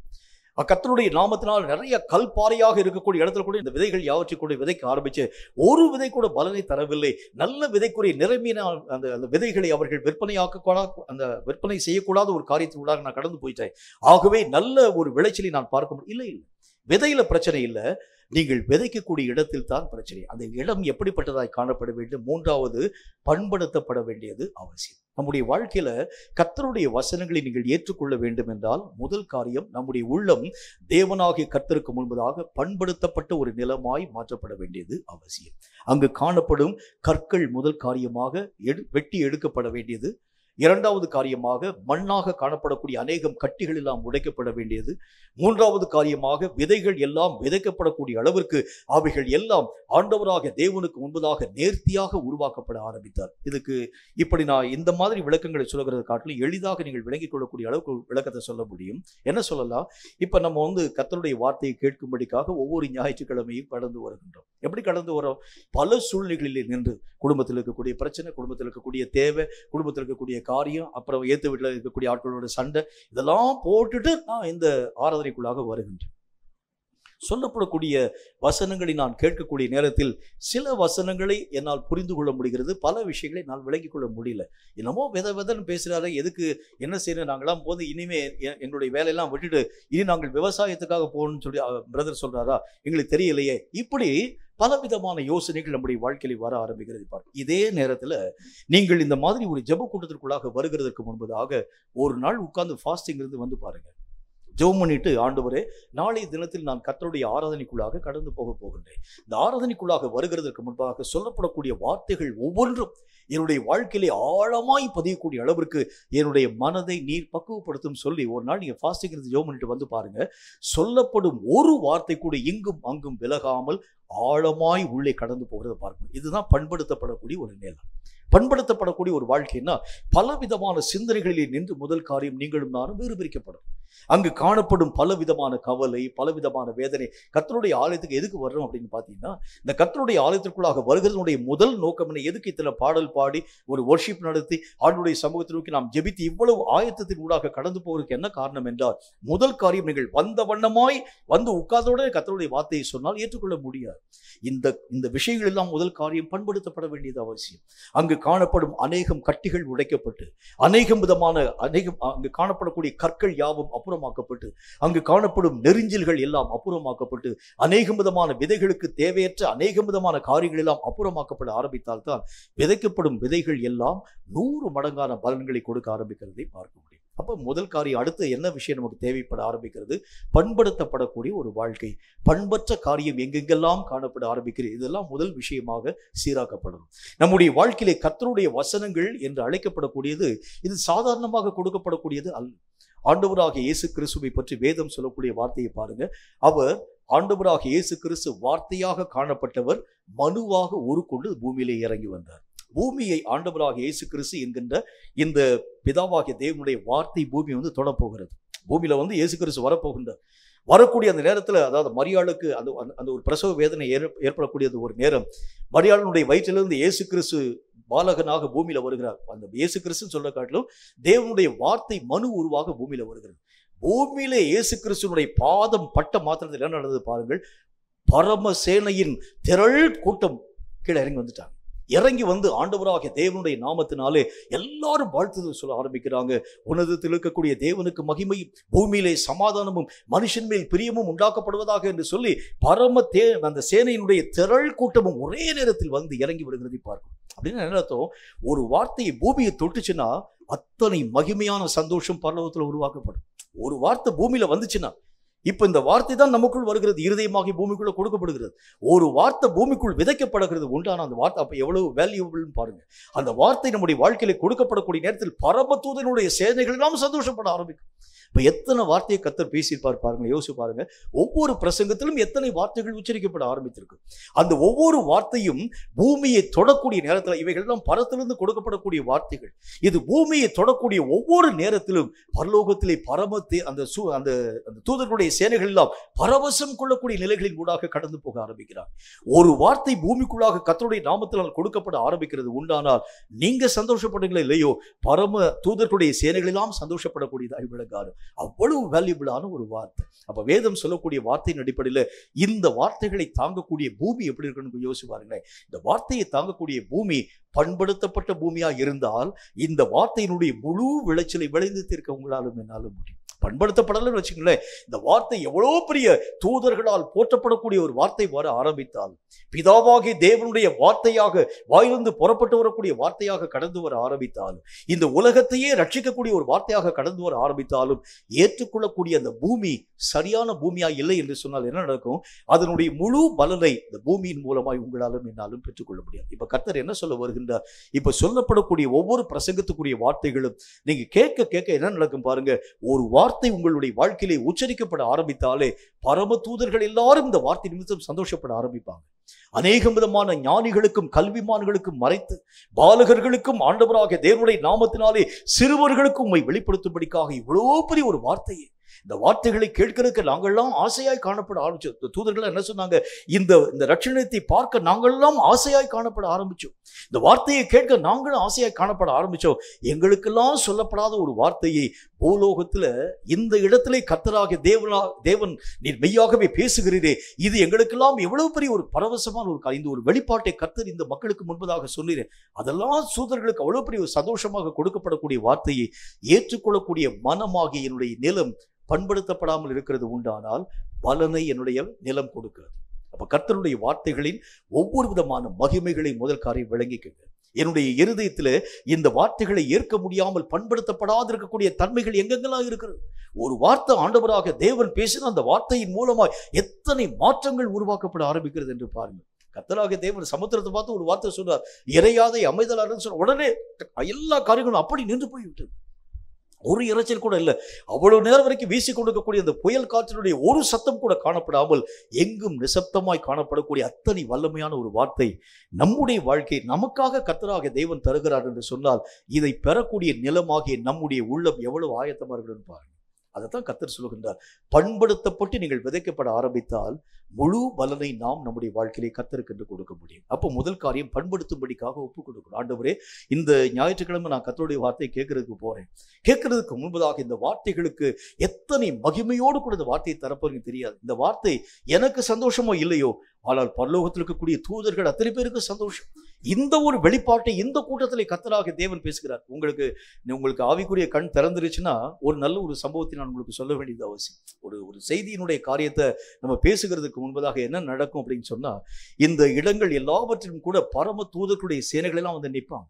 அவங்க ஆராதனையில் பங்கு பெறுகிறது மட்டுமல்ல, கர்த்தருடைய காரியங்கள் யாவற்றையும் அவர்கள் கர்த்தருடைய நாமத்தினால நம்ம கூட சேர்ந்து ஜெபிக்கிறதுக்கு மட்டுமல்ல, இந்த தூதர்கள் எல்லாரும் உட்கார்ந்து என்ன காரியத்தை செய்வாங்க தெரியுமா? கர்த்தருடைய வெளிப்பாடுகளை, ஆண்டவர் நமக்கு பேசக்கூடிய அந்த வெளிப்பாடுகளை கேட்க ஆசையாக உட்கார்ந்துருப்பாங்க, காத்திருப்பாங்க. அவங்க ஆண்டவராகிய தேவனுடைய நாமத்தினால எங்களுக்கெல்லாம் மறைக்கப்பட்டிருக்கக்கூடிய மறைப்பொருள்களை இந்த சின்ன கூட்டத்திலே கர்த்தராகிய தேவன் பேச அவங்களுக்கெல்லாம் அவ்வளவு பெரிய சந்தோஷம். இப்போ உங்க ஆவிக்குரிய கண் திறந்துச்சுன்னு நீங்க பார்ப்பீங்க. என்ன காரியத்தை பார்க்க நீங்கெல்லாம் தூதர்கள் உட்கார்ந்து கொண்டு கர்த்தருடைய வார்த்தைகளை கேட்க, உங்களுக்கு சொல்லப்படக்கூடிய வார்த்தைகளை கேட்க அவங்களும் ஆசையா உட்கார்ந்துருப்பாங்க. அந்த வார்த்தைகள் உச்சரிக்கப்பட்ட உடனே நீங்களாம் அசையாம உட்கார்ந்துருப்பீங்க. அவர்களாம் வந்து ரொம்ப பரவசம் கொள்ள ஆரம்பிச்சிடுவாங்க. ஆண்டவருடைய நாமத்தினால இவ்வளோ பெரிய ஒரு வெளிப்பாட்டை கர்த்தராகிய தேவன் தந்திருக்கிறாரே, இந்த ஒரு சின்ன ஒரு கூட்டத்திற்குள்ளாக இத்தனை காரியங்களை கர்த்தர் அவ்வளவு பெரிய சந்தோஷம். அதைத்தான் கர்த்தர் சொல்லுகின்றார். பூமியிலே கர்த்தருடைய வார்த்தையாகிய இயேசுனுடைய பாதம் பூமியிலே பட்ட உடனே பரம தூதனுடைய சேனைகளுக்கெல்லாம் அவ்வளவு பெரிய ஒரு சந்தோஷம். அந்த வார்த்தை பூமியில வந்ததை நாங்க பார்க்கணும்னு சொல்லி தேவதூதர்களுடைய கூட்டம் உடனே வானத்திலிருந்து இறங்கி வரக்கூடியதாக விளங்கிச்சு. அதே மாதிரி தான் சொல்லப்படும் ஒவ்வொரு வார்த்தைகளை கேட்க நீங்க முதல்ல வர்றீங்களோ இல்லையோ, தூதர்களின் கூட்டம்லாம் முன்னால இன்னைக்கு என்ன காரியத்தை கர்த்தராகிய தேவன் வெளிப்படுத்த போகின்றார், என்ன ஆவிக்குரிய ஆழமான காரியங்களை கர்த்தர் அப்படித்தான் வருவார். அந்த வார்த்தைகளின் எல்லா விதமான ஆழமான தன்மைகளை புரிந்திருக்கக்கூடிய தூதர் அவங்களுக்கு தெரியும். அவையெல்லாம் முழுக்க முழுக்க வேல்யூபிளாக காணப்படக்கூடிய வார்த்தைகள். இந்த வார்த்தைகளை ஒரு மனிதன் தன்னுடைய வாழ்க்கையிலே பண்படுத்தப்பட்ட நிலைகளிலே ஏற்றுக்கொள்ள ஆரம்பிக்கிறது உண்டான என்ன நடக்கும் பாருங்க, முழு விளைச்சலை விளைந்து தீர்க்கும் மனிதனாக நீங்களும் நானும் மாற்றத்தின் ஊடாக கடந்து போக முடியும். இன்னும் ஒரே ஒரு காரியத்தை பாருங்க, கர்த்தருடைய வேதம் சொல்லக்கூடிய மற்றும் ஒரு வார்த்தையாக எரேமியா தீர்க்கதரிசியின் புஸ்தகத்துல 4வது அதிகாரம் 3வது வசனம் இந்த வார்த்தையை நமக்கு சொல்கிறது. எரேமியா 4வது அதிகாரம் 3வது வசனம் இந்த வார்த்தையை நமக்கு சொல்கிறது. அதை நான் உங்களுக்கு வாசிக்கிறேன், கேளுங்க. என்ன சொல்றதுன்னு பாருங்க. யூதா மனுஷரோடும் எருசலேமியரோடும் கர்த்தர் சொல்லுகிறது என்னவென்றால், நீங்கள் முள்ளுகளுக்குள்ளே விதையாதிருங்கள், உங்கள் தரிசு நிலத்தை பண்படுத்துங்கள். விதைக்கக்கூடிய விதை எங்க விதைக்கணும் அப்படின்னா முள்ளுகளுக்குள் விதையாதிருங்கள். முள்ளுனால என்னன்னு சொல்லி கர்த்தராகிய தேவன் பேசியிருக்கிறான்னு பார்த்தீங்கன்னா, உலக கவலைகள் எல்லாம் முள்களை போல நம்மை நெருக்கக்கூடியதாய் விளங்க ஆரம்பிக்கிறது. நம்முடைய வாழ்க்கையில முள் என்று அழைக்கப்படக்கூடியது தேவனுடைய வேத வசனத்தில் எதற்கு ஒப்பனையாக கர்த்தராகிய தேவன் பேசியிருக்கிறார் அப்படின்னா உலகத்திலே காணப்படக்கூடிய அநேகம் கவலைகள் எல்லாம் ஒரு ஆவிக்குரிய காரியங்களை பற்றி ஏற்றுக்கொள்ள முடியாமல் அவைகள் எல்லாம் நெருக்க ஆரம்பிக்கிறதுனாலே அந்த விதைகள் பலனற்று போகிறதாக கர்த்தராகிய தேவன் தம்முடைய சீஷர்களோடு கூட பேசியிருக்கக்கூடிய வார்த்தைகளை நாம் அறிந்திருக்கிறோம். இப்ப நம்முடைய வாழ்க்கையில எங்க விதைக்க கூடாதுன்னு கர்த்தர் சொல்றாரு பாருங்க, முள்ளுகளுக்குள் விதையாதிருங்கள். அப்படின்னு அர்த்தம், உலக கவலைகள் நிறைந்திருக்கக்கூடிய இடங்கள்ல இந்த மாதிரி கர்த்தருடைய வார்த்தைகள் விதைக்கப்பட ஆரம்பித்தால் பலன்கள் ஒன்றையும் நாம் நம்முடைய வாழ்க்கையிலே பெற்றுக்கொள்ள முடியாது. அப்ப கர்த்தருடைய வார்த்தை சொல்லக்கூடிய அந்த காரியத்தின் அடிப்படையில நீங்க இந்த சபைக்குள்ளாக வரும்போது முதல் காரியம் என்ன செய்யணும் அப்படின்னா உலகத்தையும் உலகத்தின் கவலைகளையும் வெளியே தூக்கி வச்சுட்டு வந்துடும். உள்ள நீங்க வரும்போது ஒரு புது மனிதனாக உள்ள வரணும். அந்த பழைய கவலைகள், பழைய காரியங்கள், பழைய பாவங்கள், பழைய சுபாவங்கள், உலகத்திற்கு அடுத்த அநேக விதமான நினைவுகளோடு கொண்டு நாம் வருகிறது உண்டானால் கர்த்தர் 1000 10,000 வார்த்தைகளை பேசினாலும் பலன் ஒன்றுமே வராது. அப்போ முதல் காரியம் நம்ம என்ன செய்ய வேண்டும், இந்த ஸ்டெப்புக்குள்ளாக நீங்கள் ஏறுகிறதுக்கு முன்பதாக, வெளியே நீங்கள் ஸ்டெப்பில் நீங்கள் ஏறுகிறதுக்கு முன்பதாகவே உங்களுக்குள் காணப்படக்கூடிய உலகத்திலே சார்ந்திருக்கக்கூடிய எல்லா விஷயங்களையும் புறம்பே தள்ளி தேவனுடைய சமூகத்திற்கு நீங்கள் வர ஆரம்பிக்கிறது உண்டானால் விதைக்கப்படும் விதைகள் ஒன்றும் பலன் இல்லாமல் ஒருபோதும் கடந்து போகிறது இல்லை. முழு பலனை பெற வேண்டும் என்றால் முள்ளை முதல் காரியம் அப்புறப்படுத்த வேண்டியது அவசியம். முள்ளுகள் இல்லாத ஒரு காரியம் நம்முடைய வாழ்க்கையில் உருவாக்கப்படும். அப்படின்னா என்ன அர்த்தம், கர்த்தராகிய தேவன் பல விஷயங்களை நம்மகிட்ட பேசியிருக்கிறார். அதாவது பாசிட்டிவ் தாட்ஸ் நிறைய பேசியிருக்கிறார். அவர் சொல்லக்கூடிய வார்த்தையின் அடிப்படையில் என்னை பலப்படுத்தக்கூடிய ஆண்டவராகிய இயேசுவின் நாமத்தினாலே எதையும் செய்ய என்னால் முடியும். எல்லா விதமான கவலைகளையும் பாரங்களையும் அவர் மேல் வைத்துவிடு, அவர் உன்னை ஆதரிக்கும் தேவனாக விளங்க ஆரம்பிக்கின்றார். கர்த்தராகிய தேவனே உன்னுடைய வாழ்க்கையின் நம்பிக்கையாக இருக்கின்றார். அநாதி தேவனே உனக்கு அடைக்கலமாக இருக்கிறார். அவருடைய நித்திய புயங்கள் உனக்கு ஆதாரம் உள்ளதாக காணப்பட ஆரம்பிக்கிறது. உங்களை வேதனைப்படுத்தக்கூடிய பாரங்கள் எல்லாவற்றையும் அவர் மேல் சுமத்துங்கள். உங்கள் கவலைகளை மாற்றும் கர்த்தராகிய தேவன் எல்லா காரியங்களையும் செய்து முடிக்கக்கூடிய வல்லமையுள்ளவர். ஆகாயத்து பறவைகளை கவனித்து பாருங்கள், அவைகள் விதைக்கிறதும் இல்லை, அறுக்கிறதும் இல்லை, என்றாலும் உங்கள் பரம பிதாவாகிய தேவன் அவைகள் எல்லாவற்றுக்கும் நாள்தோறும் பிழைப்பற்றும் ஒரு தேவனாக விளங்கு. இத்தனை வசனத்தை சொன்னாலும் இன்றைக்கு வரைக்கும் கவலைகள் நம்முடைய வாழ்க்கை விட்டு போகிறது இல்லை. நாளைக்கு என்ன நடக்க போகிறது, நாளைக்கு இருக்கக்கூடிய பிரச்சனை எப்படியா நான் தீர்க்க போகிறேன், இப்படித்தான் நான் யோசிக்க ஆரம்பிக்கிறேன் அப்படின்னு நான் அர்த்தம். முள் இன்னும் என்னுடைய வாழ்க்கையிலே வளர்ந்து பெருகக்கூடியதாய் காணப்பட ஆரம்பிக்கிறது. கர்த்தர் சொல்லுகின்றார், இவைகள் எல்லாவற்றை காட்டிலும் கர்த்தராகிய தேவனுடைய வசனம் சால சிறந்தது. அந்த வசனங்கள் ஒரு மனுஷனுடைய வாழ்க்கையிலே வர ஆரம்பிக்கிறது உண்டானால் எல்லா விதமான சூழ்நிலைகளை மாறப்படக்கூடிய வலிமை பெற்றது அந்த வசனங்கள். இந்த வசனங்கள் சாதாரணமான பலவீனமாக கொடுக்கப்பட்டிருக்கக்கூடிய வசனங்கள் அல்ல. யாரோ ஒரு மனிதன் போகக்கூடிய போக்கிலே பேசக்கூடிய வார்த்தையும் அல்ல. வானத்தையும் பூமியும் உண்டாக்குற கர்த்தராகிய தேவனால் கொடுக்கப்பட்டிருக்கக்கூடிய வசனம். இந்த வசனத்திலே ஒரு எழுத்தின் உறுப்பும் அவமாக்கப்படுகிறதை காட்டிலும் வானமும் பூமியும் ஒளிந்து போகிறது மேன்மையாக காணப்படும் என்று கர்த்தராகிய தேவனால் சத்தியமாக அறிவிக்கப்பட்டிருக்கக்கூடிய வார்த்தை. அப்ப இது ஏன் என்னுடைய வாழ்க்கையில நம்ப முடியலன்னா, உலக கவலைகளினால் நான் மெய்யாகவே ஆக்கிரமிக்கப்பட ஆரம்பிச்சிருக்கேன்.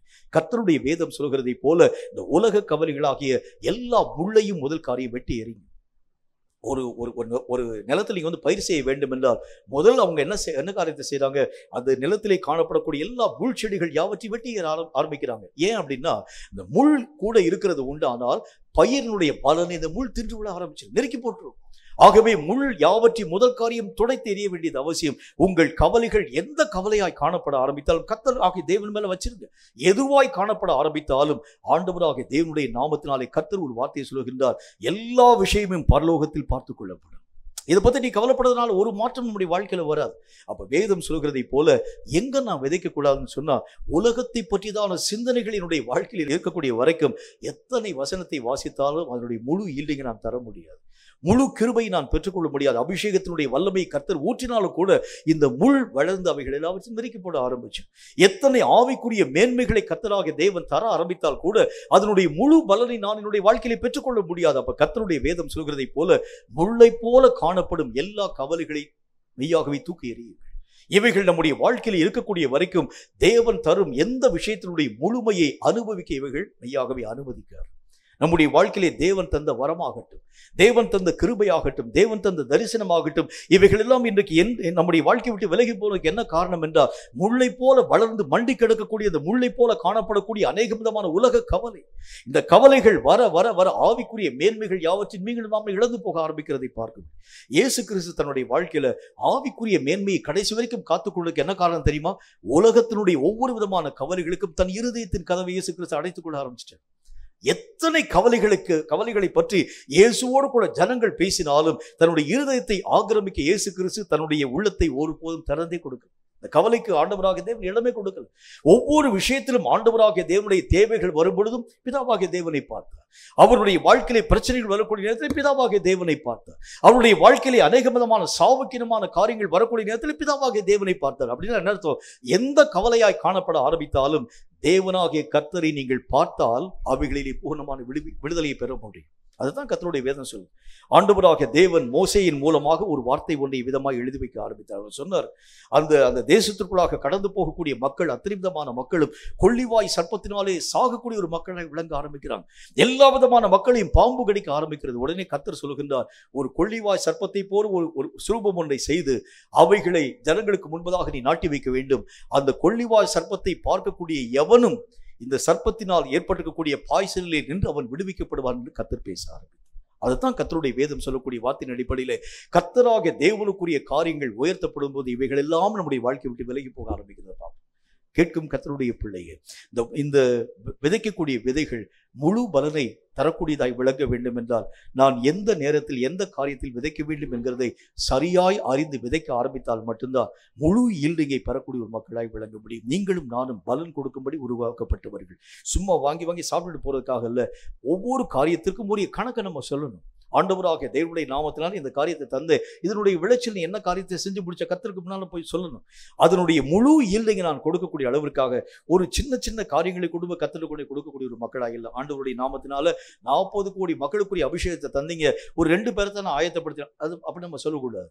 அந்த மகிமையிலே முழு மகிமையை கர்த்தருக்கு முன்பதாக கொடுக்கக்கூடிய அளவிற்கு அவைகளை நீங்களும் நானும் ஆழமாய் அறிந்து அவைகளுக்கேற்ற பலன்களை கொடுக்க ஆரம்பித்தால் நிச்சயமாய் பரலோக ராஜ்யத்திலே நிறை பலன்களை பெறக்கூடிய ஒரு மக்களாய் விளங்க முடியும் என்கிறதில் சந்தேகமில்லை. தலைகளை தாழ்த்தி கண்களை மூடி பலன் கொடுக்கும் வாழ்க்கை வாழும்படிக்காக தேவன் நம்மை உருவாக்க ஆண்டவராகிய தேவனை நோக்கி நம்முடைய உள்ளத்தை திறந்து நாம் ஒருமனப்பட்டவர்களாய் ஜெபிக்க வேண்டும். கர்த்தர் பேசின இந்த வார்த்தையின் அடிப்படையில் கலப்பு இல்லாத ஒரு வாழ்க்கை, விதைக்கப்படக்கூடிய விதையினுடைய தன்மை நம் வாழ்க்கையிலே உருவாக்கப்பட வேண்டும். ஆண்டவராகிய தேவனுடைய வசனம் ஒன்று இருக்க, ஆனால் அதை சுற்றிலும் பல விதமான கவலைகள் என்கின்ற பல விதைகள் விதைக்கப்பட ஆரம்பிக்கிறதை நாம் பார்க்கின்றோம். அனுபவங்கள் என்கிற விதைகள் விதைக்கப்பட ஆரம்பிக்கிறதை பார்க்கிறோம். தலை அறிவினால் தோன்றப்படக்கூடிய சகல நியாயங்கள் அறிவாக அவைகள் எல்லாம் விதைக்கப்பட ஆரம்பிக்கிறதை பார்க்கிறோம். சூழ்நிலைகளிலே காணப்படக்கூடிய பல விதமான நிலைகள் நம்முடைய வாழ்க்கையிலே விதைக்கப்படக்கூடிய தன்மைகளை பார்க்கிறோம். கர்த்தர் நோக்கி இப்ப நம்ம சொல்லுவோம், கர்த்தருக்குரிய நிலத்துல கர்த்தருக்குரிய தன்மைகள் தவிர வேறு ஒன்றும் விதைக்கப்படாத அளவிற்காக என் நிலம் பாதுகாக்கப்பட்டதாக, கர்த்தருடைய வசனங்களை தவிர்த்து வேறு ஒரு காரியமும் என்னுடைய வாழ்க்கையிலே விதைக்கப்படாதபடி என் நிலங்களை நான் பாதுகாத்துக் கொள்ள எனக்கு கிருபையை தாரும். இரண்டாவதாக, மதிப்பு நிறைந்த விளைச்சலை தரக்கூடிய அளவிற்காக நான் 4 பேருக்கு மட்டுமல்ல, 40,000 பேருக்கு மட்டுமல்ல, 40 கோடி மக்களுக்கும் பிரயோஜனம் உள்ளவனாய் காணப்படக்கூடிய அளவிற்காக என்னுடைய மதிப்பினுடைய நிலைகளை உயர்த்திக் கொள்ளக்கூடிய அளவிற்கு சரியான விதைப்பை நான் சரியாக விதைக்க எனக்கு கிருபை தாரும் என்று கர்த்தரை நோக்கி நாம் ஜெபிப்போம். மூன்றாவது காரியமாக, விதைக்கிறதற்கு முன்பதாக பண்படுத்தப்பட வேண்டியது அவசியமான ஒன்றாக இருக்கிறது. அந்த நிலங்களிலே அநேக விதமான கரளைகளும் அநேக விதமான கல்லும் அநேக விதமான முள்ளும் அநேக விதமான பாழ்கடிப்பும் நிலக்கீல்களும் காணப்படுகிறது. உண்டானால் அந்த நிலத்திலே கர்த்தராகிய தேவனால் கொடுக்கப்பட்டிருக்கக்கூடிய விதையினால் என்ன பலனை தர முடியும்? நிலங்கள் பண்படுத்தப்பட வேண்டியது அவசியம். நானும் என்னுடைய வாழ்க்கையிலே பண்படுத்தப்பட எனக்கு கிருபையை தாரும் என்று கர்த்தரை நோக்கி நாம் ஜெபிப்போம். கடைசியாக, தகுதியற்ற இடங்கள், கர்த்தருடைய நாமத்தினாலே தகுதி இல்லாத காரியங்கள் முள் நிறைந்திருக்கக்கூடிய இடங்களிலே விதைக்கக்கூடாது என்று கர்த்தர் சொன்னீரே. உலக கவலைகளாகிய தகுதியற்ற இடங்களில் நாங்கள் விதையாத அளவிற்காக தகுதியின்மையை எங்கள் வாழ்க்கையை விட்டு நாங்கள் அப்புறமாக்கி விதைகளை பரிசுத்தமாக பக்குவமாக நாங்கள் விதைத்து அதற்கேற்ற முழு பலன்களை தர எங்கள் ஒவ்வொருவருக்கும் கிருபை தாரும் என்று கர்த்தரை நோக்கி நாம் ஜெபித்தால் நிச்சயமான முழு பலனை, நிறைமேனிக்குரிய முழு பலனை உங்களாலும் என்னாலும் தடையில்லாமல் தர முடியும் என்கிறதில் சந்தேகம் ஒன்றுமில்லை. சர்வ வல்லமையுள்ள ஆண்டவராகிய கர்த்தாவே, விதைக்கப்பட்டிருக்கக்கூடிய இந்த பரிசுத்தமுள்ள வேத வித்துக்களுக்காக நன்றி. இவைகளை நாங்கள் சந்தோஷமாய் கேட்டோமோ இல்லையோ, இந்த வெளிப்பாடுகளை கேட்க அநேகம் தூதர்கள் வந்தார்கள் என்று நாங்கள் அறிந்து கொண்டோம். அப்பா, இந்த காரியங்களை குறித்து அவர்கள் உண்மையாகவே பரவசம் அடைந்தார்கள் என்று நாங்கள் கற்றுக்கொள்ள ஆரம்பித்தோம். இன்றைக்கும் கூட கொடுக்கப்பட்டிருக்கக்கூடிய ஒவ்வொரு வெளிப்பாடுகளுக்காக ஸ்தோத்திரம். இவைகளை நாங்கள் அறிகிறது மட்டுமல்ல, இவைகளை எங்கள் வாழ்க்கையிலே பயன்படுத்தி நிறைமேனியான முழு பலன்களை கொடுக்கும் ஒரு மக்களாக நாங்கள் ஒவ்வொருவரும் காணப்பட நீர் கிருபை தர வேண்டும் என்று நாங்கள் வேண்டிக் கொடுக்கிறோம். எங்களை விதைத்ததற்காக கர்த்தருடைய மனம் விசனம் அடையாதவருக்காக இந்த நிலத்தை நான் எதற்காக விலைக்கு வாங்கினேன், இதில் எத்தனை விதைகளை விதைத்தாலும் பலன்களை கொடாததாக காணப்பட ஆரம்பிக்கிறது என்று சொல்லி எங்கள் வாழ்க்கையை பற்றி நீர் விசனம் அடையாத அளவிற்காக நீர் கொடுக்கக்கூடிய ஒவ்வொரு விதைகளையும் பரிசுத்தமாய் பாதுகாத்து பக்குவமாய் பாதுகாத்து அவைகளுக்குரிய முழு பலன்களை தந்து உம்முடைய மனதை பூரிக்க செய்ய எங்கள் வாழ்க்கையினுடைய நிலைகளை நாங்கள் ஒப்புக் கொடுக்க இந்த காலை வெளியிலே எங்கள் நிலைகள் எல்லாவற்றையும் அர்ப்பணித்து நாங்கள் ஜெபிக்கிறோம். கர்த்தாவை, கற்றுக்கொண்ட வசனங்கள் யாருக்கோ அல்ல, அது எங்களுக்காக சொல்லப்பட்டது என்பதை அறிந்து அதற்கேற்ற முழு பலன்களை தந்து உம் நாமத்தை மகிமைப்படுத்த கிருபைகளை தருவீராக. இந்த வசனங்களை தந்த ஒவ்வொரு காரியத்திற்காக நன்றி. இந்த வசனங்களை ஆண்டவராக தேவன் வெளிப்படுத்தி சொன்னதற்காக ஸ்தோத்திரம். இவைகளை ஆழமாய் விளங்கிக் கொண்டது மட்டுமல்ல, இவைகளை வாழ்க்கையிலே பயன்படுத்தி உம் சித்தத்தை நிறைவாக்க கிருபை தந்து ஆசீர்வதிக்க வேண்டும் என்று இயேசு கிறிஸ்துவின் நாமத்தினால் வேண்டிக் கொள்கிறோம் எங்கள் பரிசுத்தமுள்ள நல்ல பிதாவே. ஆமேன், ஆமேன். கர்த்தருடைய ஆசீர்வாதத்தை ஆமீன் என்று சொல்லி நாம் பெற்றுக்கொள்வோம். கர்த்தர் உன்னை ஆசீர்வதித்து உன்னை காக்க கடவர். கர்த்தர் தம்முடைய முகத்தை உன்மேல் பிரகாசிக்க பண்ணி உன்மேல் கிருபையாய் இருக்க கடவர். கர்த்தர் தம்முடைய முகத்தை உன்மேல் பிரசன்னமாக்கி உனக்கு சமாதானம் கட்டளையிட கடவர். என் ஆத்துமாவை கர்த்தரை ஸ்தோத்திரி, என் முழு உள்ளவருடைய பரிசுத்த நாமத்தை ஸ்தோத்திரி. என் ஆத்துமாவை கர்த்தரை ஸ்தோத்திரி, கர்த்தர் செய்த சகல உபகாரங்களை மறவாதே. ஆமேன், ஆமேன்.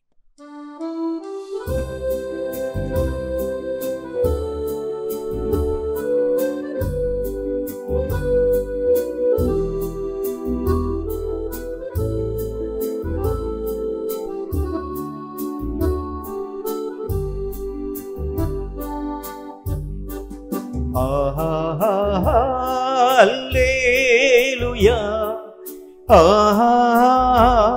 அல்லேலூயா, அல்லேலூயா, அல்லேலூயா, அல்லேலூயா, அல்லேலூயா, அல்லேலூயா,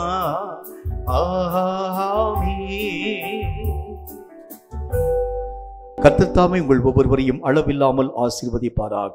ஆமென்.